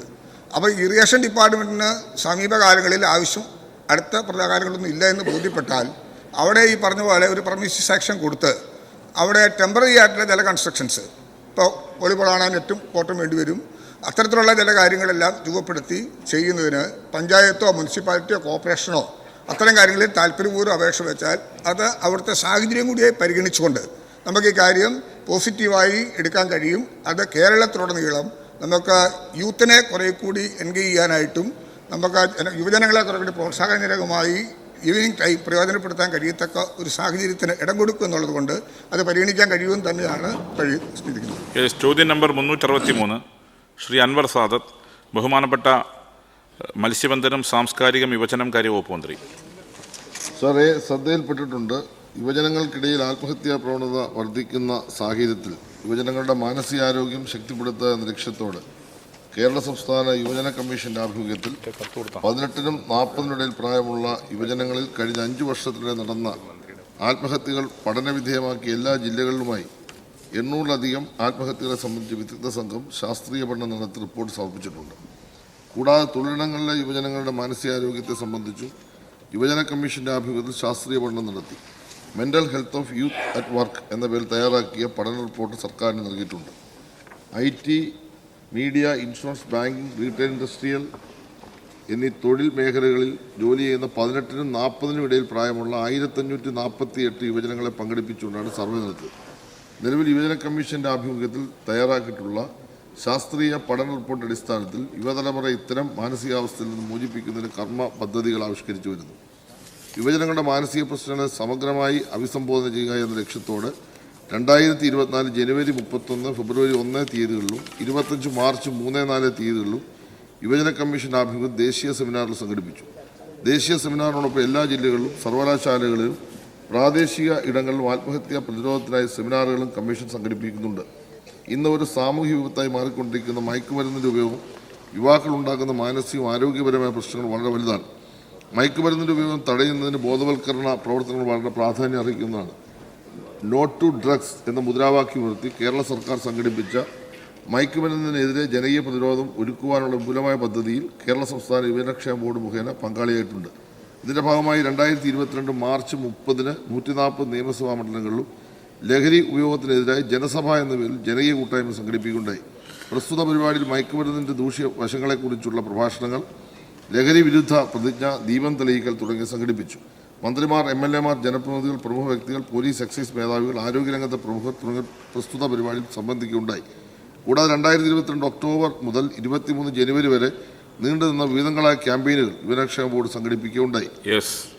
ലഹരി വിരുദ്ധ സന്ദേശം ഉയർത്തിക്കൊണ്ടുള്ള കൂട്ടയോട്ടം, യുവ അഭിലാഷരുടെ കൂട്ടായ്മ, ട്രാൻസ്ജെൻഡേഴ്സ് വിഭാഗത്തിലുള്ളവരുടെ campaign, Technopark, Infopark എന്നിവയുള്ള IT പ്രൊഫഷണൽ ക്യാമ്പയിൻ എന്നിവ സംഘടിപ്പിച്ചു. സാർ, ബാക്കി thank you. Shri Anwar Sadath. Sir, നമുക്കെല്ലാവർക്കും അറിയാം, ഈ കോവിഡ് കാലത്തിന് ശേഷമാണ് യുവാക്കളിലും വിദ്യാർത്ഥികളിലും വിഷാദ രോഗങ്ങളും ആത്മഹത്യാ പ്രേരണയും വലിയ തോതിൽ വർദ്ധിച്ചു വരുന്നതായി കണ്ടുവരുന്നു. സാർ, പലതരത്തിൽ ഒറ്റപ്പെടലിലൂടെ കടന്നുപോയ യുവാക്കളും വിദ്യാർത്ഥികളും മൊബൈൽ ഫോണുകൾ കൂടുതലായി ആശ്രയിച്ചത് ഈ കോവിഡ് കാലത്താണ്. മൊബൈൽ ഫോണിൽ ആശ്രയിച്ചപ്പോൾ അത് നമുക്കെല്ലാവർക്കും അറിയാം, വീഡിയോ ഗെയിമിലേക്ക് കുട്ടികൾ പോകുന്നൊരു സാഹചര്യം. അപ്പോൾ വീഡിയോ ഗെയിം ഉപയോഗിച്ച് അവർ പല അപകടങ്ങളിലേക്കും പോകുന്ന സാഹചര്യം നമുക്ക് എല്ലാവരും അവർ ആത്മഹത്യ ചെയ്യുന്നു. വീഡിയോ ഗെയിം ഉപയോഗിച്ചിട്ട് അതിൻ്റെ ഏറ്റവും അവസാനത്തിലേക്ക് എത്തുമ്പോൾ ആത്മഹത്യയിലേക്ക് എത്തുന്ന സാഹചര്യം ഉണ്ടായിരുന്നു. സാറ്, അതുകൊണ്ട് ഇത് നിരന്തരമായി കേട്ടുവരുന്ന യുവാക്കളിലെ അതിക്രമങ്ങൾ എല്ലാം ഇതിൻ്റെ അനന്തരഫലമായിട്ട് നമുക്കിത് കാണാൻ സാധിക്കും. സാർ ഇവിടെ പറഞ്ഞു, അതിന് കുറേ പരിപാടികളൊക്കെ പറഞ്ഞു, പക്ഷെ അത് ഫലപ്രദമായി നമുക്ക് എങ്ങനെ നടത്താൻ സാധിക്കും? അത് ഞാൻ ചോദിക്കുന്നത് സാറേ, നമുക്ക് അതിന് നല്ല രീതിയിൽ തന്നെ ഈ അതിന് ക്ലാസ് എടുക്കാൻ പറ്റിയ, കൂടുതൽ അതിനെക്കുറിച്ച് പറയാൻ, യുവാക്കളെ പറഞ്ഞ് മനസ്സിലാക്കാൻ പറ്റിയ വ്യക്തികളെ നമുക്ക് ഉൾപ്പെടുത്തിക്കൊണ്ട് അത് ബോധവൽക്കരിക്കാൻ സാധിക്കുമെന്ന് ചോദ്യം. 1 മിനിറ്റും 12 സെക്കൻഡോ? സാർ, ഇത് ശരിക്കും പറഞ്ഞാൽ യുവാക്കളുടെ ഇടയിൽ വിഷാദം, ഉത്കണ്ഠ, മയക്കുമരുന്നിൻ്റെ ദുരുപയോഗം മൂലമുള്ള മാനസിക പ്രശ്നങ്ങൾ, പഠന സമ്മർദ്ദം, സാമ്പത്തികവും സാമൂഹികമായ പ്രശ്നങ്ങൾ, അതുപോലെ തന്നെ സൈബറുമായി ബന്ധപ്പെട്ട പ്രശ്നങ്ങൾ, അങ്ങ് സൂചിപ്പിച്ച മൊബൈലുമായി ബന്ധപ്പെട്ടുള്ള ഉപയോഗങ്ങൾ, അതുപോലെ തന്നെ മറ്റ് സാമൂഹ്യ മാധ്യമങ്ങളുമായിട്ടുള്ള ഇടപെടലുകൾ, സിനിമയുമായി ബന്ധപ്പെട്ട പ്രശ്നങ്ങൾ, ഇതെല്ലാം യുവാക്കളുടെ ഇടയിൽ വല്ലാത്ത തരത്തിലുള്ള മാനസിക പിരിമുറുക്കത്തിന് കാരണമാകുന്നുണ്ട്. ഇതിനെതിരായി ഒരു കൂട്ടായ പ്രവർത്തനമാണ് ഗവൺമെൻറ് ഇപ്പോൾ സംഘടിപ്പിക്കുന്നത്. ഇപ്പോൾ എക്സൈസ് ഡിപ്പാർട്ട്മെൻറ്റും ആരോഗ്യ വകുപ്പും വിദ്യാഭ്യാസ വകുപ്പും വിവിധ ഏജൻസികൾ ചേർന്ന് ഒരുപാട് കർമ്മ പദ്ധതികൾ ഇപ്പോൾ നടപ്പാക്കുന്നുണ്ട്. അങ്ങ് സൂചിപ്പിച്ച പോലെ തന്നെ ഏറ്റവും പ്രഗത്ഭരായ ആളുകളെ തന്നെ ഇതിൽ ഉൾക്കൊള്ളിച്ചുകൊണ്ടുള്ള ബോധവൽക്കരണ ക്ലാസ്സുകൾ എടുക്കുന്നുണ്ട്. ഭാവിയിൽ കുറച്ചുകൂടി എല്ലാവരെയും യോജിപ്പിച്ചുകൊണ്ടുള്ള ഒരു പ്രവർത്തനത്തിന് മുൻകൈ എടുക്കാൻ വേണ്ടിയുള്ള പരിശ്രമം നമുക്ക് നടത്താമെന്നാണ്. Second question. സർ, തൊഴിലില്ലായ്മ എന്ന യുവാക്കൾ നേരിടുന്ന ഏറ്റവും വലിയ പ്രതിസന്ധിയാണ്. അവരുടെ യോഗ്യതക്കനുസരിച്ചുള്ള ജോലികൾ ഏൽപ്പിക്കാനുള്ള സാധ്യതകൾ നമ്മുടെ സംസ്ഥാനത്തില്ല. കഴിഞ്ഞ 9 വർഷം യുവാക്കളെ ഈ സർക്കാർ അവഗണിച്ച് തന്നെയാണ് നമുക്ക് മനസ്സിലാക്കാൻ സാധിക്കുന്നത്. യോഗ്യതക്കനുസരിച്ചുള്ള തൊഴിലില്ലാത്ത മലയാളി യുവാക്കളെ മാനസികമായി പിരിമുറുക്കുന്ന അത് കാരണമാണ് സാർ. ഉണ്ടായിക്കൊണ്ടിരിക്കുന്ന പ്രശ്നങ്ങളും അവലോകനം ചെയ്ത് കേരളത്തിലെ കൂടുതൽ തൊഴിലവസരങ്ങൾ ഉണ്ടാക്കി നമുക്ക് ഈ തൊഴിലില്ലായ്മ മറ്റുള്ള ചിന്താഗതിയിലേക്ക് പോകുന്നതും നമ്മുടെ നാട്ടിൽ അനാവശ്യമായ പ്രവണതയ്ക്ക് അവർക്ക് മാനസികമായി തയ്യാറെടുക്കുന്നു. അപ്പോൾ അതുകൊണ്ട് സർക്കാർ പ്രത്യേകിച്ച് യുവജനകാര്യ വകുപ്പ് ഇടപെട്ട് കൂടുതൽ തൊഴിലവസരങ്ങൾ ഉണ്ടാക്കി അവരെ മാനസികമായി പിരിമുറുക്കം മാറ്റി അവർ നല്ല മേഖലയിലേക്ക് എത്തിക്കാൻ സർക്കാരിന് സാധിക്കുമെന്നാണ് എൻ്റെ ചോദ്യം. സാർ, തൊഴിൽ ചെയ്യുന്നതിൻ്റെ മാനസിക സമ്മർദ്ദം ഉണ്ടെന്നുള്ളത് നമ്മുടെ പഠനത്തിൽ വന്നിട്ടുണ്ട്. പക്ഷേ തൊഴിലില്ലാത്തതിൻ്റെ പേരിൽ ഏതെങ്കിലും മാനസിക സമ്മർദ്ദം ഉണ്ടാകുന്നതായിട്ട് നമ്മുടെ ശ്രദ്ധ വന്നിട്ടില്ല. കേരളത്തിൽ തൊഴിൽ കൊടുക്കുന്നതിന് വേണ്ടിയുള്ള എല്ലാ സംവിധാനങ്ങളും ഗവൺമെൻറ് ഒരുക്കുന്നുണ്ട്. അതിനുവേണ്ടിയുള്ള മൂലധന നിക്ഷേപം വരുന്നുണ്ട്, സംരംഭങ്ങൾ വരുന്നുണ്ട്. തൊഴിൽ ആഗ്രഹിച്ച് അങ്ങ് ആരെയും പറഞ്ഞു വിട്ടാൽ ഗവൺമെൻറ് ശ്രദ്ധപ്പെടുത്തിയാൽ അത്തരം കാര്യങ്ങൾ മുൻകൈയെടുത്ത് അവർക്ക് തൊഴിൽ കൊടുക്കാൻ വേണ്ടിയുള്ള പരിശ്രമം നടത്തുന്നുണ്ട്. Shri A P Anilkumar. Sir, തൊഴിലില്ലായ്മ ഏറ്റവും പ്രധാനപ്പെട്ട മാനസിക സമ്മർദ്ദത്തിൻ്റെ ഒരു കാരണമാണ് സാർ. എൻ്റെ ചോദ്യം സാർ, ഇന്ന് അങ്ങ് സൂചിപ്പിച്ചു സംസ്ഥാന യുവജനക്ഷേമ ബോർഡ് ഒരു പഠനത്തിൻ്റെ അടിസ്ഥാന റിപ്പോർട്ട് സമർപ്പിച്ചു എന്ന്. യുവജനക്ഷേമ ബോർഡിൻ്റെ പരിമിതിയെക്കുറിച്ച് അങ്ങേക്ക് നല്ല ബോധ്യമാണ്. ആ പരിമിതിക്കകത്ത് ചെയ്ത കാര്യങ്ങൾ അങ്ങ് ഇവിടെ സൂചിപ്പിച്ചു. സർ, ഗവൺമെൻറ് ഇതിനെ വളരെ ഗൗരവപൂർവ്വം കണ്ടുകൊണ്ട് ലഹരിയെ പ്രത്യേകം കാണണം സർ.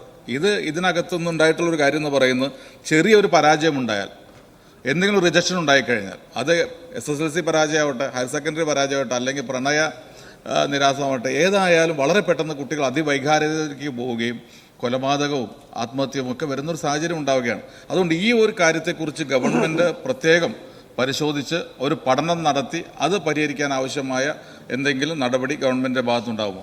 ഞാനിവിടെ എൻ്റെ മറുപടിയിൽ തന്നെ പറഞ്ഞു, ഇത്തരത്തിലൊരു പഠനം നമ്മൾ നടത്തി. ആ പഠനം നടത്തിയതിൻ്റെ ഭാഗമായിട്ട് ഒരു റിപ്പോർട്ട് നമ്മൾ മുഖ്യമന്ത്രിയുടെ മുമ്പാകെ സമർപ്പിച്ചു. ആ പഠനത്തിൽ പരാമർശിക്കുന്ന കാര്യങ്ങൾ തുടർ പ്രവർത്തനങ്ങൾ എന്ന നിലയിൽ ഏറ്റെടുത്ത് നടപ്പാക്കാനാണ് ഗവൺമെൻറ് ഉദ്ദേശിക്കുന്നത്. Shri Sanish Kumar, T J Vinod. Sir, ബഹുമാനപ്പെട്ട മന്ത്രി ഈ തൊഴിലില്ലാത്തത് മൂലം ചെറുപ്പക്കാർക്ക് മാനസിക സമ്മർദ്ദം ഉണ്ടാകുന്നില്ല എന്ന് പറഞ്ഞ അഭിപ്രായം വളരെ വേദനാജനകമാണ് സാർ.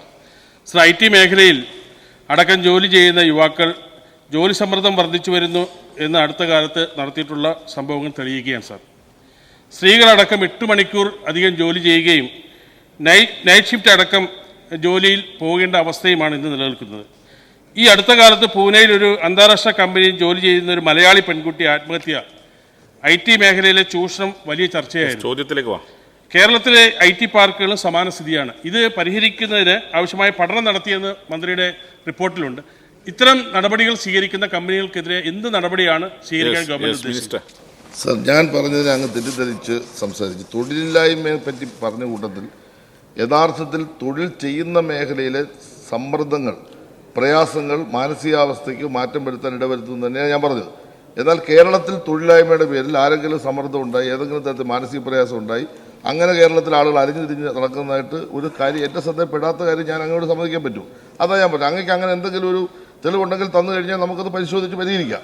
നമ്മുടെ മുമ്പുള്ള മാനസിക സമ്മർദ്ദമുണ്ട്. 6 മണിക്കൂർ ജോലി അല്ലെ 8 മണിക്കൂർ ജോലി ചെയ്യേണ്ടിടത്ത് 12-16 മണിക്കൂർ ജോലി ചെയ്യിപ്പിക്കുന്നുണ്ട്. ഇല്ലെന്ന് ഞാൻ പറയുന്നില്ല. IT മേഖലയിലും പ്രശ്നമുണ്ട്. അങ്ങ് പറഞ്ഞതുപോലെ തന്നെ നമ്മളിപ്പോൾ കൊടുത്ത റിപ്പോർട്ടിനകത്ത് mental health of youth at work എന്ന് പറയുന്ന ഒരു പ്രൊജക്റ്റ് പഠിച്ച് പഠന വിധേയമാക്കി എല്ലാ മേഖലയെ സംബന്ധിച്ചും ഉള്ള ഒരു കാര്യങ്ങൾ ആളുകളുമായി ചെറുപ്പക്കാർക്കിടയിലുള്ള അവരുടെ വിവരങ്ങൾ ശേഖരിച്ചുകൊണ്ടാണ് ഈ റിപ്പോർട്ട് സമർപ്പിച്ചിട്ടുള്ളത്. അടുത്ത ഒരു വർഷത്തിനുള്ളിൽ ആ റിപ്പോർട്ടിൻ്റെ അടിസ്ഥാനത്തിൽ യുവാക്കൾക്കിടയിൽ ഈ മാനസിക സമ്മർദ്ദം കുറയ്ക്കുന്നതിന് വേണ്ടിയുള്ള നടപടികൾ നമ്മൾ സ്വീകരിക്കുമെന്ന സഭയ്ക്ക് ഞാൻ ഉറപ്പ് നൽകാൻ ആഗ്രഹിക്കുകയാണ്. ശ്രീ സനീഷ് കുമാർ ജോസഫ് ചുമതലപ്പെടുത്തിയ പ്രകാരം Shri Rahul Mamkootathil. Sir, anxiety, depression, acute mood swings, work pressure, panic attack തുടങ്ങിയ പദങ്ങളും അവസ്ഥകളും ചെറുപ്പക്കാർക്കിടയിൽ ഏറ്റവും സ്വാഭാവികമായി നിത്യേന ഉണ്ടായിക്കൊണ്ടിരിക്കുകയാണ്. കൃത്യവും ശാസ്ത്രീയവുമായ മനഃശാസ്ത്ര ചികിത്സയിലൂടെ പരിഹരിക്കാവുന്ന പ്രശ്നങ്ങളാണ് ഏറിയതും. പക്ഷേ അത് പരിഹരിക്കപ്പെടാത്തതുകൊണ്ട് തന്നെ ഈ സബ്സ്റ്റൻസ് അബ്യൂസിലൂടെയും അതുപോലെ തന്നെ വയലൻസിലൂടെയും ആത്മഹത്യയിലും കൊലപാതകത്തിലും ഉറ്റവരുടെ കൊലപാതകത്തിലുമൊക്കെ എത്തിച്ചേരുകയാണ് ഈ മാനസിക പ്രശ്നങ്ങൾ. ക്ലിനിക്കൽ സൈക്കോളജിസ്റ്റുകളുടെ സേവനം തേടുക എന്നതാണ് ഉപാധി. ക്ലിനിക്കൽ സൈക്കോളജിസ്റ്റ് എന്ന് പറയുമ്പോൾ സർ, ഒരു ഒരു വളരെ പ്രസിദ്ധനായ ഓങ്കോളജിസ്റ്റിനെ കൺസൾട്ട് ചെയ്യുന്നതിനേക്കാളോ അല്ലെങ്കിൽ ഒരു ന്യൂറോളജിസ്റ്റിനെ കൺസൾട്ട് ചെയ്യുന്നതിനേക്കാളോ ചിലവേറിയതുമാണ്. ഒറ്റ സിറ്റിംഗ് കൊണ്ട് അവസാനിക്കുന്നില്ല. അപ്പോൾ യുവാക്കൾക്കിടയിൽ ഏറ്റവും രൂക്ഷമായി പടർന്നുകൊണ്ടിരിക്കുന്നത്, തൊഴിലുള്ളവരും ഇല്ലാത്തവരുമായ ചെറുപ്പക്കാർക്കിടയിൽ പടർന്നുകൊണ്ടിരിക്കുന്ന ഈ മാനസിക പ്രശ്നങ്ങളെ പരിഹരിക്കുവാൻ ക്ലിനിക്കൽ സൈക്കോളജിസ്റ്റുകളുടെ സേവനം യുവജനകാര്യ വകുപ്പിൻ്റെ നേതൃത്വത്തിൽ ക്യാമ്പുകളായും സിറ്റിങ്ങുകളായും ഏർപ്പെടുത്തിയാൽ ആ പ്രശ്നം പരിഹരിക്കാവുന്നതാണ്. അങ്ങനെ എന്തെങ്കിലും ശ്രമങ്ങൾ സർക്കാരിന്റെ ഭാഗത്തുനിന്ന് ഉണ്ടാകുന്നുണ്ടോ? നിലവിലിപ്പോൾ ഈ സംവിധാനത്തിൽ നമ്മുടെ ജില്ലാ താലൂക്ക് ആശുപത്രിയിലെ സൈക്കാട്രി യൂണിറ്റുകൾ വഴിയും മാനസികാരോഗ്യ പരിപാടിയിൽ കീഴിൽ സംസ്ഥാനം നടക്കുന്ന 306 ക്ലിനിക്കൽ വഴിയും മാനസികാരോഗ്യ സേവനങ്ങൾ സൗജന്യമായി ലഭ്യമാക്കുന്നു. ഇതിനു പുറമെ യുവാക്കളിൽ വർദ്ധിച്ചു വരുന്ന മാനസികാരോഗ്യ പ്രശ്നങ്ങൾ നേരത്തെ തന്നെ കണ്ടെത്തി ചികിത്സ ലഭ്യമാക്കുവാനും ആത്മഹത്യ തടയുവാനും ഇനിയും പറയുന്ന പദ്ധതി നടപ്പാക്കി വരുന്നു. സമ്പൂർണ്ണ മാനസികാരോഗ്യം പദ്ധതി, ആ പദ്ധതി കേരളത്തിൽ, അതിൻ്റെ വിശദാംശം പോകുന്നില്ല, ഈ പറഞ്ഞ മാനസിക പ്രശ്നങ്ങൾ, വൈകല്യങ്ങൾ, പിന്നെ മദ്യം ഉൾപ്പെടെ ലഹരി വസ്തുക്കൾ ഉപയോഗങ്ങൾ ഇവ കണ്ടെത്തി തൊട്ടടുത്തുള്ള കുടുംബാരോഗ്യ കേന്ദ്രത്തിൻ്റെ ചികിത്സയും മറ്റ് സേവനങ്ങളും നമ്മുടെ ആരോഗ്യ വകുപ്പ് വഴി നമ്മൾ നടത്തുന്ന ആശ്വാസ പദ്ധതി, അതുപോലെ തന്നെ ജീവൻ രക്ഷാ പദ്ധതി, ഇതെല്ലാം നമ്മുടെ ആരോഗ്യ വകുപ്പുമായി ബന്ധപ്പെട്ട് തന്നെ നടത്തുന്നുണ്ട്. അങ്ങ് ചോദിച്ച ചോദ്യത്തിൻ്റെ അവസാന ഭാഗം പറഞ്ഞത് നമ്മുടെ യൂത്ത് മേഖല, യുവജന മേഖലയിലുള്ള നമ്മുടെ സ്ഥാപനങ്ങളെ ഉപയോഗപ്പെടുത്തിക്കൊണ്ട് ഇത്തരത്തിലുള്ള പ്രൊജക്റ്റുകൾ ചെയ്യാൻ പറ്റുമോ? ഞാൻ അങ്ങോട്ട് കാര്യം പറയാം, നമ്മുടെ ഒരു സാമ്പത്തിക പ്രയാസം പരിമിതി കുറച്ചുണ്ട്. എങ്കിലും ഒരു യുവജന നേതാവ് എന്ന നിലയിൽ അങ്ങ് ഉന്നയിച്ച പ്രശ്നം ഗൗരവമായി തന്നെ ഞാൻ കാണുന്നു. അതിനനുസരിച്ചുള്ള ഒരു പ്രപ്പോസൽ തീർച്ചയായിട്ടും തയ്യാറാക്കി ഗവൺമെൻറ് മുമ്പിൽ സമർപ്പിക്കുമെന്ന് ഞാൻ സഭയ്ക്ക് ഉറപ്പിക്കുന്നു. ക്രൂരകൃത്യങ്ങളും ഈ ലഹരി ഉപയോഗങ്ങളും വളരെ നിസ്സാരമായിട്ട് അവതരിപ്പിക്കുന്ന സിനിമാ രംഗങ്ങൾ അത് കുട്ടികളിലും യുവാക്കളിലും വലിയ രീതിയിലുള്ള സ്വാധീനം ചെലുത്തുന്നുണ്ട്, ലഹരിയോട് ആസക്തി വളർത്തുന്നുണ്ട്. അത് കണക്കിലെടുത്ത് ഇത്തരത്തിലുള്ള പ്രശ്നങ്ങളെ പരിഹരിക്കാൻ ഇത്തരം സിനിമ നിർമ്മിക്കുന്നത് ഒഴിവാക്കാൻ സംഘടനകളുമായും നിർമ്മാതാക്കളുമായും ഉൾപ്പെടെ പ്രത്യേകമായ ചർച്ച നടത്തി ഒരു പരിശോധന നടത്തും. അതോടൊപ്പം അങ്ങ് ഇവിടെ സൂചിപ്പിച്ച ഇത് നേരത്തെ തന്നെ കണ്ടെത്തി ചികിത്സ ലഭ്യമാക്കുക എന്നത് വളരെ പ്രധാനപ്പെട്ടതാണ്. ആത്മഹത്യകൾ ഒഴിവാക്കാൻ അതിനുവേണ്ടിയുള്ള നടപടി ഉണ്ടാകും. ലഹരിയുമായി ബന്ധപ്പെട്ട പ്രശ്നങ്ങളെല്ലാം വളരെ ഗൗരവമായി കേരളീയ സമൂഹം ചർച്ച ചെയ്യുന്ന ഒരു ഘട്ടമെന്ന നിലയിൽ സിനിമയുമായി ബന്ധപ്പെട്ട് ഒരുപാട് കാര്യങ്ങൾ വന്നു. അതിനൊരു മറുപടി പറയേണ്ടതായിട്ടുള്ളതുകൊണ്ട് എന്ന് പറയുകയാണ്. സർ, സിനിമാ നിർമ്മാണം പൂർത്തീകരിച്ചു കഴിഞ്ഞാൽ അതിന് സെൻട്രൽ ബോർഡ് ഓഫ് ഫിലിം സർട്ടിഫിക്കേഷനാണ് നമ്മൾ അനുമതി നൽകുന്നത്. അതിൻ്റെ ഭാഗമായി ആവിഷ്കാര സ്വാതന്ത്ര്യത്തിൻ്റെ വിഷയമുള്ളതിനാൽ സിനിമയുടെ ഉള്ളടക്കത്തിൻ്റെ കാര്യത്തിൽ സർക്കാരിന് ഇടപെടാൻ പരിമിതികളുണ്ട്. ഇത്തരം പരാതികൾ സർക്കാർ സെൻസർ ബോർഡിൻ്റെ ശ്രദ്ധയിൽ കൊണ്ടുവന്നിട്ടുണ്ട്. സർ, കഴിഞ്ഞ ദിവസം ഞാൻ ഇതുമായി ബന്ധപ്പെട്ട് സിനിമാ രംഗത്തെ പ്രധാനപ്പെട്ട ഒരു യോഗം കൂടി. ഇത്തരത്തിലുള്ള സിനിമകളെ ഒരു കാരണവശാലും പ്രോത്സാഹിപ്പിക്കാൻ പാടില്ല, അത് തത്വത്തിൽ അവർ അംഗീകരിച്ചിട്ടുണ്ട്. അതിൻ്റെ ഭാഗമായി ഈ മയക്കുമരുന്ന് ദുരുപയോഗം, അക്രമവാസന പ്രോത്സാഹിപ്പിക്കൽ തുടങ്ങിയ പ്രവണതകൾ സിനിമകൾ പ്രദർശിപ്പിക്കാൻ തടയുന്ന കാര്യത്തിലും അതുപോലെ തന്നെ OTT പ്രദർശിപ്പിക്കുന്ന സിനിമകൾക്ക് സെൻസറിങ് ഏർപ്പെടുത്തുന്നത് സംബന്ധിച്ച് ആവശ്യമായ നടപടി സ്വീകരിക്കണമെന്ന് നമ്മൾ തീരുമാനിച്ചു. കേന്ദ്ര വാർത്താ വിതരണ മന്ത്രാലയത്തിൻ്റെ ശ്രദ്ധയിൽ ഈ കാര്യങ്ങൾ അടിയന്തരമായി കൊണ്ടുവന്നിട്ടുണ്ട്. സെൻസർ ബോർഡിൻ്റെ ശ്രദ്ധയിലും ഈ കാര്യങ്ങൾ ഇപ്പോൾ കൊണ്ടുവന്നിട്ടുള്ള കാര്യം സഭയെ അറിയിക്കുന്നു. കോവിഡ് മഹാമാരിക്ക് ശേഷം നമ്മുടെ പൊതുജനാരോഗ്യത്തിൽ ഗണ്യമായ ചില വ്യതിയാനങ്ങൾ പോസ്റ്റ് കോവിഡ് ഇഫക്റ്റ് ഉണ്ടാക്കിയിട്ടുള്ളതായി പറയപ്പെടുന്നു. 40 വയസ്സിനും 60 വയസ്സിനും ഇടയിൽ പ്രായമുള്ളവരിലും പ്രത്യേകിച്ച് യുവാക്കളിലുമൊക്കെ അവരുടെ മരണനിരക്ക് കൂടുതലായി റിപ്പോർട്ട് ചെയ്യപ്പെടുന്നു എന്നുള്ള വിവരം സർക്കാരിൻ്റെ ശ്രദ്ധയിൽപ്പെട്ടിട്ടുണ്ടോ? ഉണ്ടെങ്കിൽ യുവാക്കളുടെ മാനസികവും ശാരീരികവുമായ ഈ പ്രശ്നം പഠിക്കുന്നതിനും അടിസ്ഥാനപ്പെടുത്തിയിട്ടുള്ള നടപടികൾ സ്വീകരിക്കുന്നതിനും വേണ്ടി ഗവൺമെൻറ് തയ്യാറാവുമോ? സർ, ഞാനതിവിടെ വിശദീകരിച്ചതാണ്. ആത്മഹത്യാ പ്രവണത കൂടുന്നുണ്ട്, അതിൽ സംശയമില്ല. അക്രമവാസന കൂടുന്നുണ്ട്, അതിന് പല കാരണങ്ങളുണ്ട്. അത് സംബന്ധിച്ചുള്ള പഠന റിപ്പോർട്ടാണ് നമ്മുടെ വന്നിട്ടുള്ളത്. അത് ഗവൺമെൻറ് ശ്രദ്ധയിലുണ്ട്. തുടർ നടപടികൾ ഡോക്ടർ മാത്യു കുഴൽനാടൻ.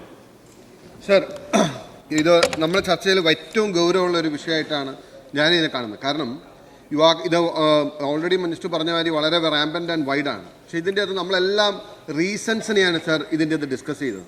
ഇതിൻ്റെ അടിസ്ഥാനപരമായ ചലഞ്ചസ് എല്ലാ കാലത്തും ഉള്ളതാണ്. ആ ചലഞ്ചസിനെ നേരിടാനുള്ള ശേഷി അവരിൽ ഡെവലപ്പ് ചെയ്യുന്നതിൽ നമ്മൾ പരാജയപ്പെടുന്നില്ല. കാരണം നമ്മുടെ എഡ്യൂക്കേഷൻ ഫോക്കസ് ചെയ്യുന്നത് IQ ഫോക്കസ്ഡ് എഡ്യൂക്കേഷനാണ്. EQ ലെവലിൽ നമ്മുടെ കുട്ടികളെല്ലാം വളരെ VP കുമാർ സൂചിപ്പിച്ചു EQ. അതുകൊണ്ട് ഇത് ഏതെങ്കിലും ഒരു വകുപ്പ് മാത്രം കൈകാര്യം ചെയ്യേണ്ട. I think there should be A comprehensive approach. നമ്മുടെ എഡ്യൂക്കേഷൻ സിസ്റ്റം മുതൽ നമ്മുടെ ഹെൽത്ത് മുതൽ സാംസ്കാരിക മേഖല മുതൽ എന്നുവേണ്ട എല്ലാ മേഖലയും ചേർന്ന് ഒന്നിച്ച് നമ്മൾ അതോ അങ്ങോട്ടും ഒരു അഭ്യർത്ഥന ഉള്ളത്, ഈ വിഷയത്തിൽ ഒരു ഹാഫ് ആൻ അവർ ചർച്ച നിയമസഭ നടത്തുകയാണെങ്കിൽ നമ്മൾ യുവാക്കളോട് ചെയ്യുന്ന ഒരു നീതിയായിരിക്കും. അതിനുവേണ്ടിയുള്ള അപേക്ഷ അങ്ങ് പരിഗണിക്കുന്നതും കൂടി അഭ്യർത്ഥിക്കണം. കാരണം ഏറ്റവും ഗൗരവമുള്ള നമ്മൾ ദിവസേന കാണുന്നൊരു വിഷയമാണ്. ബഹുമാനപ്പെട്ട അംഗം ഉന്നയിച്ചത് ഗൗരവ പ്രശ്നമാണ്. ഇപ്പം തന്നെ ആരോഗ്യ വകുപ്പ്, വിദ്യാഭ്യാസ വകുപ്പ്, സാംസ്കാരിക വകുപ്പ്, യുവജന കാര്യ വകുപ്പ് എല്ലാം ചേർന്നുള്ള വിവിധങ്ങളായ പദ്ധതി നടപ്പാക്കുന്നുണ്ട്. അങ്ങ് പറഞ്ഞ ശരിയാണ്. ഒരു യോജിച്ച തലത്തിലേക്ക് ഒരു കൂട്ടായ്മ അതിനകത്ത് സ്ട്രെങ്തൻ ചെയ്യേണ്ട കാര്യമുണ്ട്.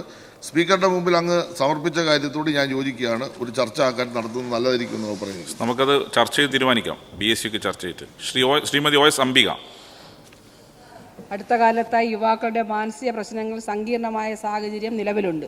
ഇത് പരിഹരിക്കുന്നതിന് ശാസ്ത്രീയമായ ബോധവൽക്കരണം നടത്തുന്നതിന് നടപടി സ്വീകരിക്കുമോ? Yes minister. ശാസ്ത്രീയമായ ഒരു പഠനം നടത്തി റിപ്പോർട്ട് വന്നു. അത് സംബന്ധിച്ചിടത്തോളം നടപ്പാക്കാനായിട്ട് ഗവൺമെന്റ് മുന്നോട്ട് പോകും. വിഷ്ണു. യുവാക്കളുടെ ആത്മഹത്യ പോലെ വലിയ പ്രശ്നമാണ്. ഞാൻ കഴിഞ്ഞ ദിവസം എൻ്റെ മണ്ഡലത്തിൽ കുണ്ടറയിൽ നെടുമ്പനയിൽ 9 വയസ്സുള്ള ഒരു കുട്ടി ആത്മഹത്യ ചെയ്തു. ഈ 9 വയസ്സുള്ള കൊച്ചിന് ഈ ആത്മഹത്യ ചെയ്യുന്നത് എങ്ങനെയാണെന്നുള്ളത് ചിന്തിക്കാൻ അറിയുമെന്നുള്ളതൊക്കെ നമ്മൾ സംശയിച്ചിട്ടാണ് അവിടെ പോയത്. പിന്നീട് പത്രങ്ങളിൽ കാണുന്നുണ്ട് 10ാം ക്ലാസ്സിൽ പഠിക്കുന്ന കുട്ടി, 13 വയസ്സുള്ള കുട്ടി. സാർ, അപ്പോൾ ഈ സ്കൂളുകളിൽ കൗൺസിലിംഗ് സംവിധാനങ്ങൾ കൂടുതൽ വിപുലപ്പെടുത്തണം. ഒരു നിർദ്ദേശമുണ്ട് സാർ.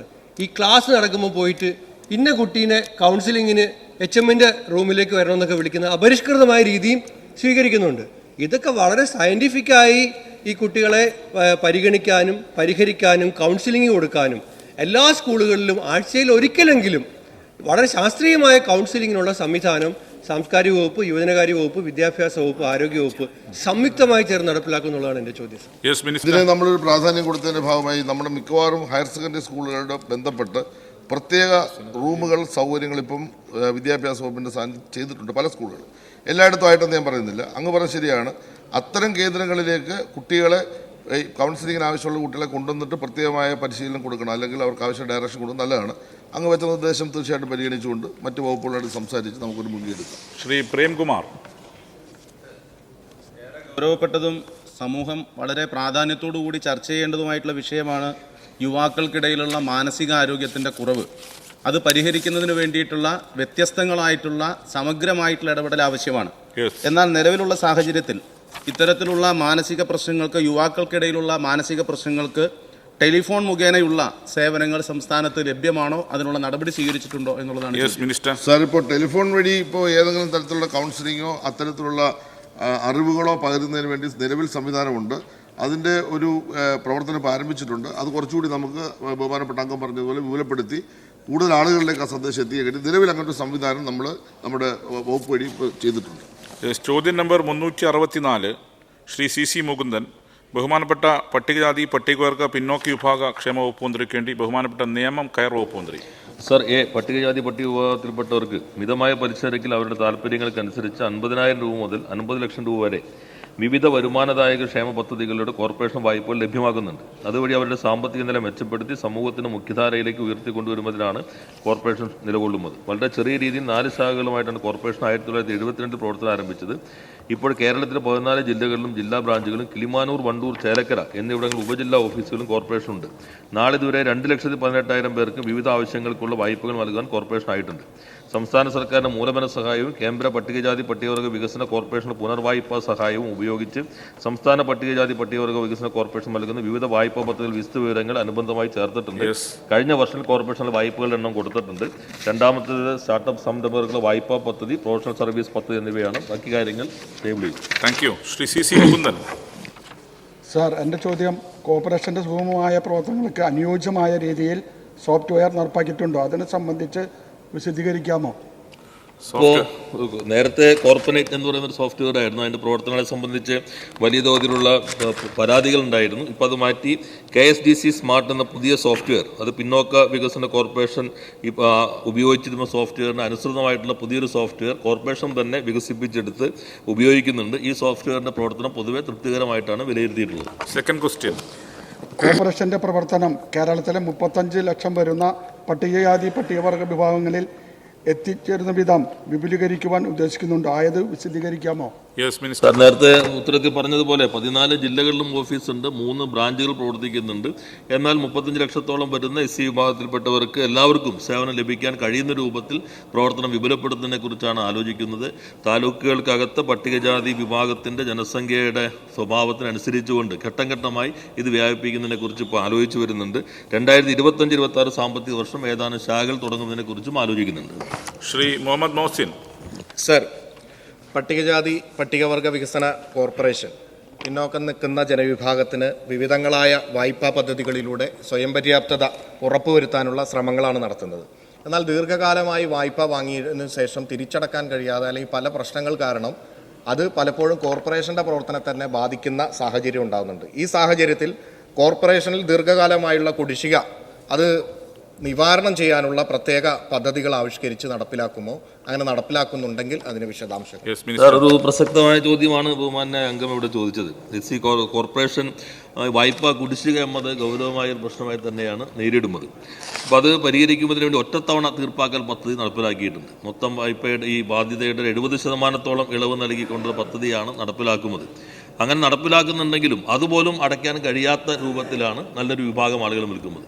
അപ്പോൾ അവരെ സഹായിക്കുന്നതിന് വേണ്ടി പ്രത്യാശ പദ്ധതി എന്ന രൂപത്തിൽ ഈ വായ്പാ കുടിശ്ശികയുടെ ഒറ്റത്തവണ തീർപ്പാക്കുന്നതിന് വേണ്ടി പുതിയ വായ്പ അവർക്ക് നൽകുന്ന പദ്ധതിയും ഇപ്പോൾ കോർപ്പറേഷൻ നടപ്പിലാക്കി വരുന്നുണ്ട്. ഒറ്റത്തവണ തീർപ്പാക്കൽ പദ്ധതി പ്രകാരം 2075 പേർക്ക് 2,75,00,000 രൂപ ഇളവായി നൽകിയിട്ടുണ്ട്. പ്രത്യാശ പദ്ധതി പ്രകാരം 273 പേർക്ക് 4,06,00,000 രൂപയുടെ പുതിയ വായ്പയും നൽകിയിട്ടുണ്ട്. ശ്രീ വി ശശി. സർ, പട്ടികജാതി പട്ടികവർഗ വികസന കോർപ്പറേഷൻ വലിയ സഞ്ചിത നഷ്ടത്തിലാണ് പ്രവർത്തിക്കുന്നതെന്നറിയുന്നു. എന്താണ് ഇതിന് കാരണമെന്ന് വ്യക്തമാക്കാമോ? ഇത് പരിഹരിക്കാൻ എന്തെല്ലാം നടപടികളാണ് കോർപ്പറേഷൻ സ്വീകരിച്ചു വരുന്നത്? സാർ, അദ്ദേഹം ഉന്നയിച്ചതും ഒരു ഗൗരവമായ പ്രശ്നമാണ്. അതിൻ്റെ ഒരു പ്രധാന കാരണം കഴിഞ്ഞ ഉത്തരത്തിനകത്തും പ്രതിഫലിച്ചിട്ടുണ്ട്. നമ്മുടെ ഇതിൻ്റെ കുടിശ്ശിക എല്ലാം വരുന്നതും മറ്റുമായ കാര്യങ്ങൾ.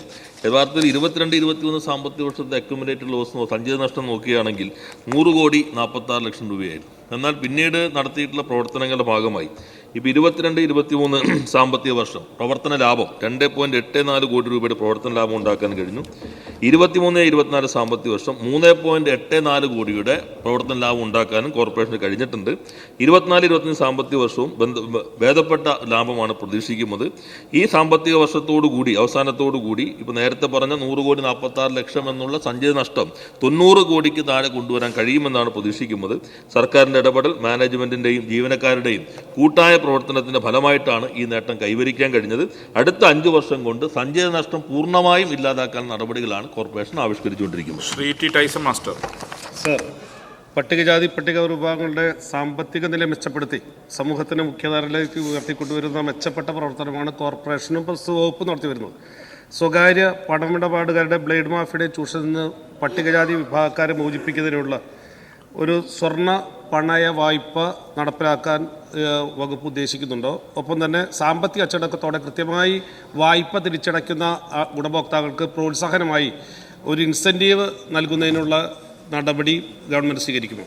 സാർ, 2 ചോദ്യങ്ങളുണ്ട്. ആദ്യത്തേത് ഈ സാമ്പത്തികമായി പിന്നോക്കം നിൽക്കുന്ന ആളുകളാണ് കൂടുതൽ പെട്ടെന്ന് ഈ സ്വകാര്യ സാമ്പത്തിക സ്ഥാപനങ്ങളെ സ്വർണ്ണ വായ്പയ്ക്ക് വേണ്ടി ആശ്രയിക്കേണ്ടി വരുന്നത്. അടിയന്തര ആവശ്യങ്ങൾക്ക് വേണ്ടി വലിയ വായ്പ അവർ നൽകേണ്ടി വരുന്നുണ്ട്.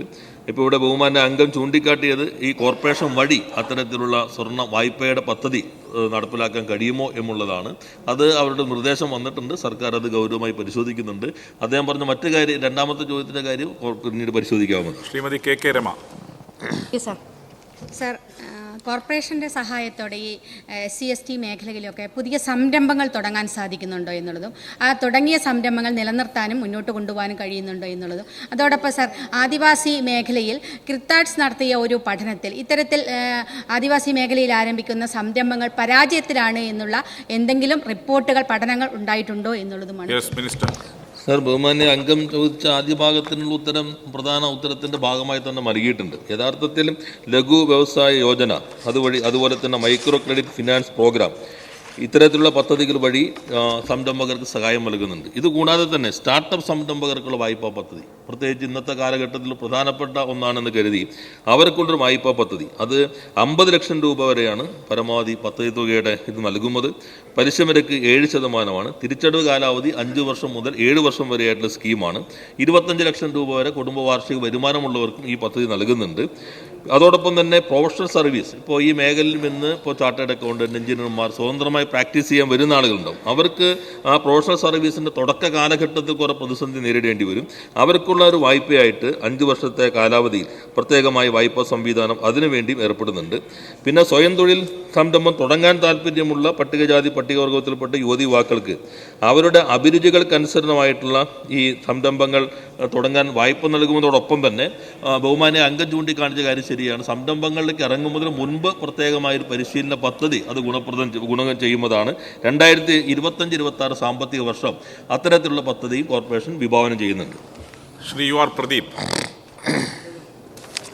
സാർ, നേരത്തെ മറുപടിയിൽ പറഞ്ഞ പോലെ ഈ സ്ഥാപനം ഈ അടുത്ത കാലത്തായി നല്ല മുന്നേറ്റം നടത്തിക്കൊണ്ടിരിക്കുന്നത്. ഗവൺമെൻറ് നല്ല ഇടപെടലാണ് SC/ST കോർപ്പറേഷൻ നടത്തിക്കൊണ്ടിരിക്കുന്നത്. ഇവിടെ ഈ സ്ഥാപനം 1972 തുടങ്ങി വെച്ച സ്ഥാപനം അതിൻ്റെ നിയമങ്ങളെല്ലാം അതേ അർത്ഥത്തിൽ തന്നെ ഇപ്പോഴും തുടർന്നു വന്നുകൊണ്ടിരിക്കുന്നത്. നമുക്കത് മാറ്റം വരുത്തി, പുതിയ കാലഘട്ടത്തിനനുസരിച്ച് അതിന് മാറ്റം വരുത്തി അതിന് സർക്കാരിൽ സ്റ്റേറ്റ് ലെവലിൽ ഒരു കമ്മിറ്റി, ഇത്തരം നമ്മുടെ സർക്കാരിൻ്റെ കീഴിൽ വരുന്ന ധാരാളം കോർപ്പറേഷനുണ്ട്. കോർപ്പറേഷനിലെ അതാത് സമയത്തെ ആവശ്യങ്ങൾ സമയബന്ധിതമായി പരിഹരിച്ചു കൊടുക്കാൻ സ്റ്റേറ്റ് ലെവലിൽ ഒരു കമ്മിറ്റി ഉണ്ടാക്കി അതിനെ സഹായിക്കാൻ ഒരു സംവിധാനം ഉണ്ടാക്കാൻ കഴിയുമോ എന്നതാണ് എൻ്റെ ചോദ്യം. സാർ, ഓരോ കോർപ്പറേഷനും അതാത് കോർപ്പറേഷനുകളുടെ ബൈലോ അനുസരിച്ചുകൊണ്ടാണ് പ്രവർത്തിച്ചുകൊണ്ടിരിക്കുന്നത്. എന്നാൽ അദ്ദേഹം പറഞ്ഞ ബഹുമാന്റെ അംഗം ചൂണ്ടിക്കാണിച്ച ഒരു ഭാഗം വളരെ പ്രസക്തമാണ്. മാറുന്ന കാലത്തിനനുസരിച്ച്, പ്രത്യേകിച്ച് സാങ്കേതികവിദ്യ മാറുന്നു, സാമ്പത്തിക പ്രവർത്തന രീതികൾ മാറുന്നു. അതിനനുസരിച്ചുകൊണ്ട് നിലവിലുള്ള ചട്ടങ്ങളിലോ നിയമങ്ങളിലോ പ്രൊസീജിയറുകളിലോ കാലോചിതമായ മാറ്റങ്ങൾ ഉണ്ടാകേണ്ടതുണ്ട് എന്ന അദ്ദേഹത്തിൻ്റെ ഭാഗം വളരെ പ്രസക്തമാണ്. അത്തരത്തിലുള്ള കാര്യങ്ങൾ സംബന്ധിച്ച നിർദ്ദേശങ്ങൾ പരിശോധിക്കാവുന്നതാണ്. ചോദ്യം നമ്പർ 365 ശ്രീ CH കുഞ്ഞമ്പു, ബഹുമാനപ്പെട്ട മത്സ്യബന്ധനം സാംസ്കാരിക യുവജനകാര്യ വകുപ്പ് മന്ത്രി. സാർ, സുരക്ഷിതമല്ലാത്ത പരമ്പരാഗത യാനങ്ങളിൽ ആഴക്കടൽ മത്സ്യബന്ധനം നടത്തുന്ന പരമ്പരാഗത മത്സ്യത്തൊഴിലാളികളെ ഘട്ടം ഘട്ടമായി സുരക്ഷിതമായ യന്ത്രവൽകൃത മത്സ്യബന്ധന രീതിയിലേക്ക് പരിവർത്തനം ചെയ്യുന്നതിന് വേണ്ടി കേന്ദ്രാവിഷ്കൃത പദ്ധതിയായ PMSY 2020-21 പദ്ധതി ഉൾപ്പെടുത്തി 1.50 കോടി രൂപ യൂണിറ്റ് വിലയിലെ 10 ആഴക്കടൽ മത്സ്യബന്ധന ബോട്ടുകൾ 10 പേർ വീതടങ്ങുന്ന മത്സ്യത്തൊഴിലാളി ഗ്രൂപ്പുകൾക്ക് നൽകുന്ന സർക്കാർ ആവിഷ്കരിച്ച് നടപ്പാക്കി. ശ്രീ CH കുഞ്ഞമ്പു. സർ, ഇപ്പോൾ മത്സ്യത്തൊഴിലാളികൾ ഉപയോഗിക്കുന്ന ബോട്ടുകളും യാനങ്ങളും ഒന്നും തന്നെ ആഴക്കടലിൽ മതിയാവില്ല.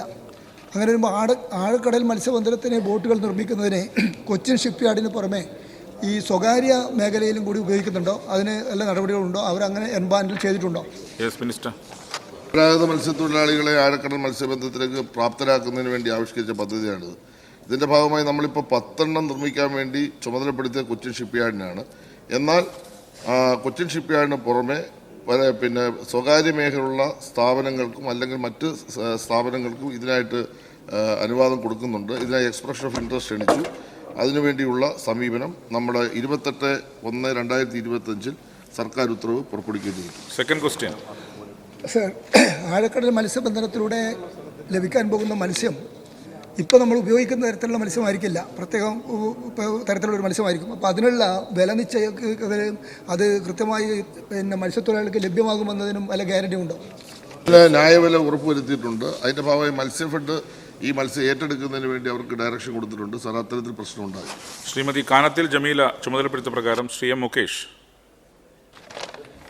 സർ, ആഴക്കടൽ മത്സ്യബന്ധന യാനങ്ങളിൽ എന്ത് തരം മത്സ്യബന്ധന രീതികളാണ് അനുവദിച്ചിട്ടുള്ളത്? ട്രോളിംഗ് അനുവദനീയമാണോ? സാർ, ഇതിനൊരു മാർഗരേഖ ഇപ്പം നമ്മൾ വിതരണം ചെയ്തിട്ടുണ്ട്. ഈ രീതി അവലംബിക്കുന്നതിന് ഗിൽനെറ്റും ലോങ് ലൈനുമാണ് അനുവദിച്ചിട്ടുള്ളത്. ട്രോളിംഗ് അനുവദനീയമല്ല. ശ്രീ മുരളി പെരുന്നല്ലി. സർ, പരമ്പരാഗത മത്സ്യത്തൊഴിലാളികളെ ആഴക്കടൽ മത്സ്യബന്ധനത്തിന് പ്രാപ്തരാക്കാനും അനാരോഗ്യകരമായ തീരദേശത്തെ മത്സരം ഒഴിവാക്കുന്നതിനും വേണ്ടി സംഘടിപ്പിക്കുന്ന ഈ പദ്ധതിയുടെ അർഹതാ മാനദണ്ഡങ്ങൾ എന്തൊക്കെയാണെന്ന് ഈ റിപ്പോർട്ടിൽ ഞാൻ വിശദമായി പരാമർശിച്ചിട്ടുണ്ട്. ശ്രീമതി ദലീമ. സർ, മത്സ്യബന്ധന മേഖലയിൽ മികച്ച ക്ഷേമ പ്രവർത്തനങ്ങൾ നടത്തുന്ന ബഹുമാനപ്പെട്ട സൈത്രിയ മിനിസ്റ്ററെ ഞാൻ ഈ അവസരത്തിൽ പ്രത്യേകമായി അഭിനന്ദിക്കുകയാണ്. എൻ്റെ ചോദ്യം, ആഴക്കടൽ മത്സ്യബന്ധന യാനങ്ങൾ നൽകുന്ന പദ്ധതിയിൽ ആരൊക്കെയാണ് ഗുണഭോക്താക്കൾ? സർ, ഇത് ക്ഷേമനിധിയിൽ അംഗങ്ങളും അതുപോലെ തന്നെ പരമ്പരാഗത മത്സ്യത്തൊഴിലാളി സഹകരണ സംഘങ്ങളിലെ ഗ്രൂപ്പുകളുമാണ് ഇതിലെ ഗുണഭോക്താക്കൾ. ശ്രീ ആന്റണി രാജു. തീരദേശ മേഖലയുടെ സമഗ്രമായ വികസനത്തിനായി ബഹുമാനപ്പെട്ട ഫിഷറീസ് മന്ത്രി ശ്രീ സജി ചെറിയാൻ നടത്തുന്ന തിളക്കമാർന്ന പ്രവർത്തനങ്ങളെ ഞാൻ അഭിനന്ദിക്കുകയാണ്.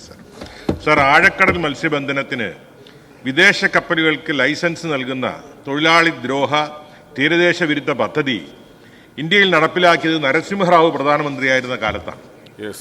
സർ, ഇപ്പോൾ BJP സർക്കാർ ആവിഷ്കരിച്ചിരിക്കുന്ന കടൽ മണൽ ഖനന പദ്ധതി പോലെ തന്നെ മത്സ്യത്തൊഴിലാളികൾക്ക് ഏറ്റവും ദ്രോഹം ചെയ്യുന്ന പദ്ധതിയാണ് കോൺഗ്രസ് സർക്കാർ നടപ്പിലാക്കിയ ആഴക്കടൽ മത്സ്യബന്ധനത്തിന് വിദേശ കപ്പലുകൾക്ക് ലൈസൻസ് നൽകിയ തീരദേശ ദ്രോഹ പദ്ധതി. ചോദ്യത്തിലേക്ക് സാർ, എന്റെ ചോദ്യം, സാർ, ഈ രണ്ട് മത്സ്യത്തൊഴിലാളി വിരുദ്ധ പദ്ധതികളും പരമ്പരാഗത ഈ രണ്ട് മത്സ്യത്തൊഴിലാളി വിരുദ്ധ പദ്ധതികളും സാർ ഞാൻ സാർ, ഈ രണ്ട് മത്സ്യത്തൊഴിലാളി വിരുദ്ധ ദ്രോഹ പദ്ധതികളും പരമ്പരാഗത മത്സ്യത്തൊഴിലാളികളുടെ ആഴക്കടൽ മത്സ്യബന്ധനത്തെ ബാധിക്കുന്നതിനെ അതിജീവിക്കാൻ എന്തെല്ലാം നടപടികളാണ് സ്വീകരിക്കാൻ ഉദ്ദേശിക്കുന്നത്? സാർ, വളരെ പ്രധാനപ്പെട്ട ഒരു ചോദ്യമാണ്. കാരണം അതിനകത്ത് രാഷ്ട്രീയം കാണണ്ട. ഞാനത് പറയട്ടെ, രാഷ്ട്രീയം കാണണ്ടെന്ന് പറഞ്ഞല്ലേ? രാഷ്ട്രീയം കാണണ്ട. കാരണം കേരളത്തിന്റെ തീരദേശ മേഖലയിലുള്ള മത്സ്യത്തൊഴിലാളികളുടെ ജീവിതത്തെ ബാധിക്കുന്ന പ്രശ്നമാണ്. സാർ, ഈ ഖനനം ഇപ്പോൾ 20 നോട്ടിക്കൽ മൈൽ അധികാരമുള്ള സംസ്ഥാനത്തിന്റെ പരിധിക്ക് അപ്പുറത്തേക്ക് ആഴക്കടലിലേക്ക് ഉൾപ്പെടെ നടത്താൻ വേണ്ടിയാണ് കേന്ദ്ര ഗവൺമെന്റ് നിശ്ചയിച്ചിട്ടുള്ളത്. ഇന്നിപ്പോൾ 1 മാസം കൂടി അതിന്റെ നടപടിക്രമങ്ങൾ നീട്ടിയെങ്കിലും അപകടകരമായ ഒരു അവസ്ഥയിലേക്ക് പോകുന്നു. ബഹുമാനപ്പെട്ട മുഖ്യമന്ത്രി ഇതിന്റെ പ്രമേയം യോജിച്ച് ഇവിടെ നമ്മൾ അവതരിപ്പിച്ച് പാസ്സാക്കി കേന്ദ്ര ഗവൺമെന്റ് ശ്രദ്ധയിൽപ്പെട്ടിട്ടുണ്ട്. അതുമായി ബന്ധപ്പെട്ട് നമ്മുടെ സംഘടനകളെല്ലാം ഒന്നിച്ച് സമരങ്ങളിലേക്ക് വന്നിട്ടുണ്ട്. അത് കൂടുതൽ ശക്തിപ്പെടുത്തണം. സാർ, ആഴക്കടൽ ഖനനവും ആഴക്കടൽ ഈ പറയുന്ന വിദേശ ട്രോളറുകളും കപ്പലുകളും എന്നുള്ള മത്സ്യബന്ധനവും നമ്മുടെ പരമ്പരാഗത മത്സ്യത്തൊഴിലാളി മേഖലയെ കാര്യമായി ബാധിക്കും എന്നതിൽ സംശയം വേണ്ട. കേന്ദ്ര ഗവൺമെന്റ് ശ്രദ്ധയിൽ നിരന്തരം ഈ കാര്യങ്ങൾ നമ്മൾ അറിയിച്ചിട്ടുണ്ട്. അതിനുവേണ്ടി ആവശ്യമായ പ്രക്ഷോഭം സംഘടിപ്പിക്കുന്നുണ്ട്. ആ പ്രക്ഷോഭത്തിൽ സംസ്ഥാന ഗവൺമെന്റ് പിന്തുണയും അറിയിച്ചിട്ടുണ്ട്. ശ്രീ പി ചിത്തരഞ്ജൻ, മേഖലയിൽ വളരെ ഫലപ്രദമായ ഇടപെടൽ നടന്നുകൊണ്ടിരിക്കുന്ന ഒരു കാലമാണ് കേരളത്തിൽ. സാർ, എൻ്റെ ചോദ്യം, ഇപ്പോൾ മത്സ്യമേഖലയിലുള്ള യുവാക്കൾക്കും യുവതികൾക്കെല്ലാം വേണ്ടി ആരംഭിച്ചുള്ള ഒരു വലിയ തൊഴിൽദാന പദ്ധതിയാണ് തൊഴിൽ തീരം. ആ പദ്ധതിയുടെ നടത്തിപ്പുമായി ബന്ധപ്പെട്ട് ഇതുവരെ അതിൻ്റെ സ്ഥിതി എന്താണ്? എത്ര പേർക്ക് ട്രെയിനിങ് കൊടുക്കാൻ കഴിഞ്ഞിട്ടുണ്ട്? സാർ, തൊഴിൽ തീരം കേരളത്തിലെ ഈ പിണറായി വിജയൻ ഗവൺമെന്റ്, രണ്ടാം ഗവൺമെന്റ് ഏറ്റവും പ്രസ്റ്റീജിയസ് ആയിട്ടുള്ള പ്രോജക്റ്റാണ്. സാർ, 27,000-ഓളം ആളുകൾ ഇതിനോടകം തന്നെ രജിസ്റ്റർ ചെയ്ത് കഴിഞ്ഞു.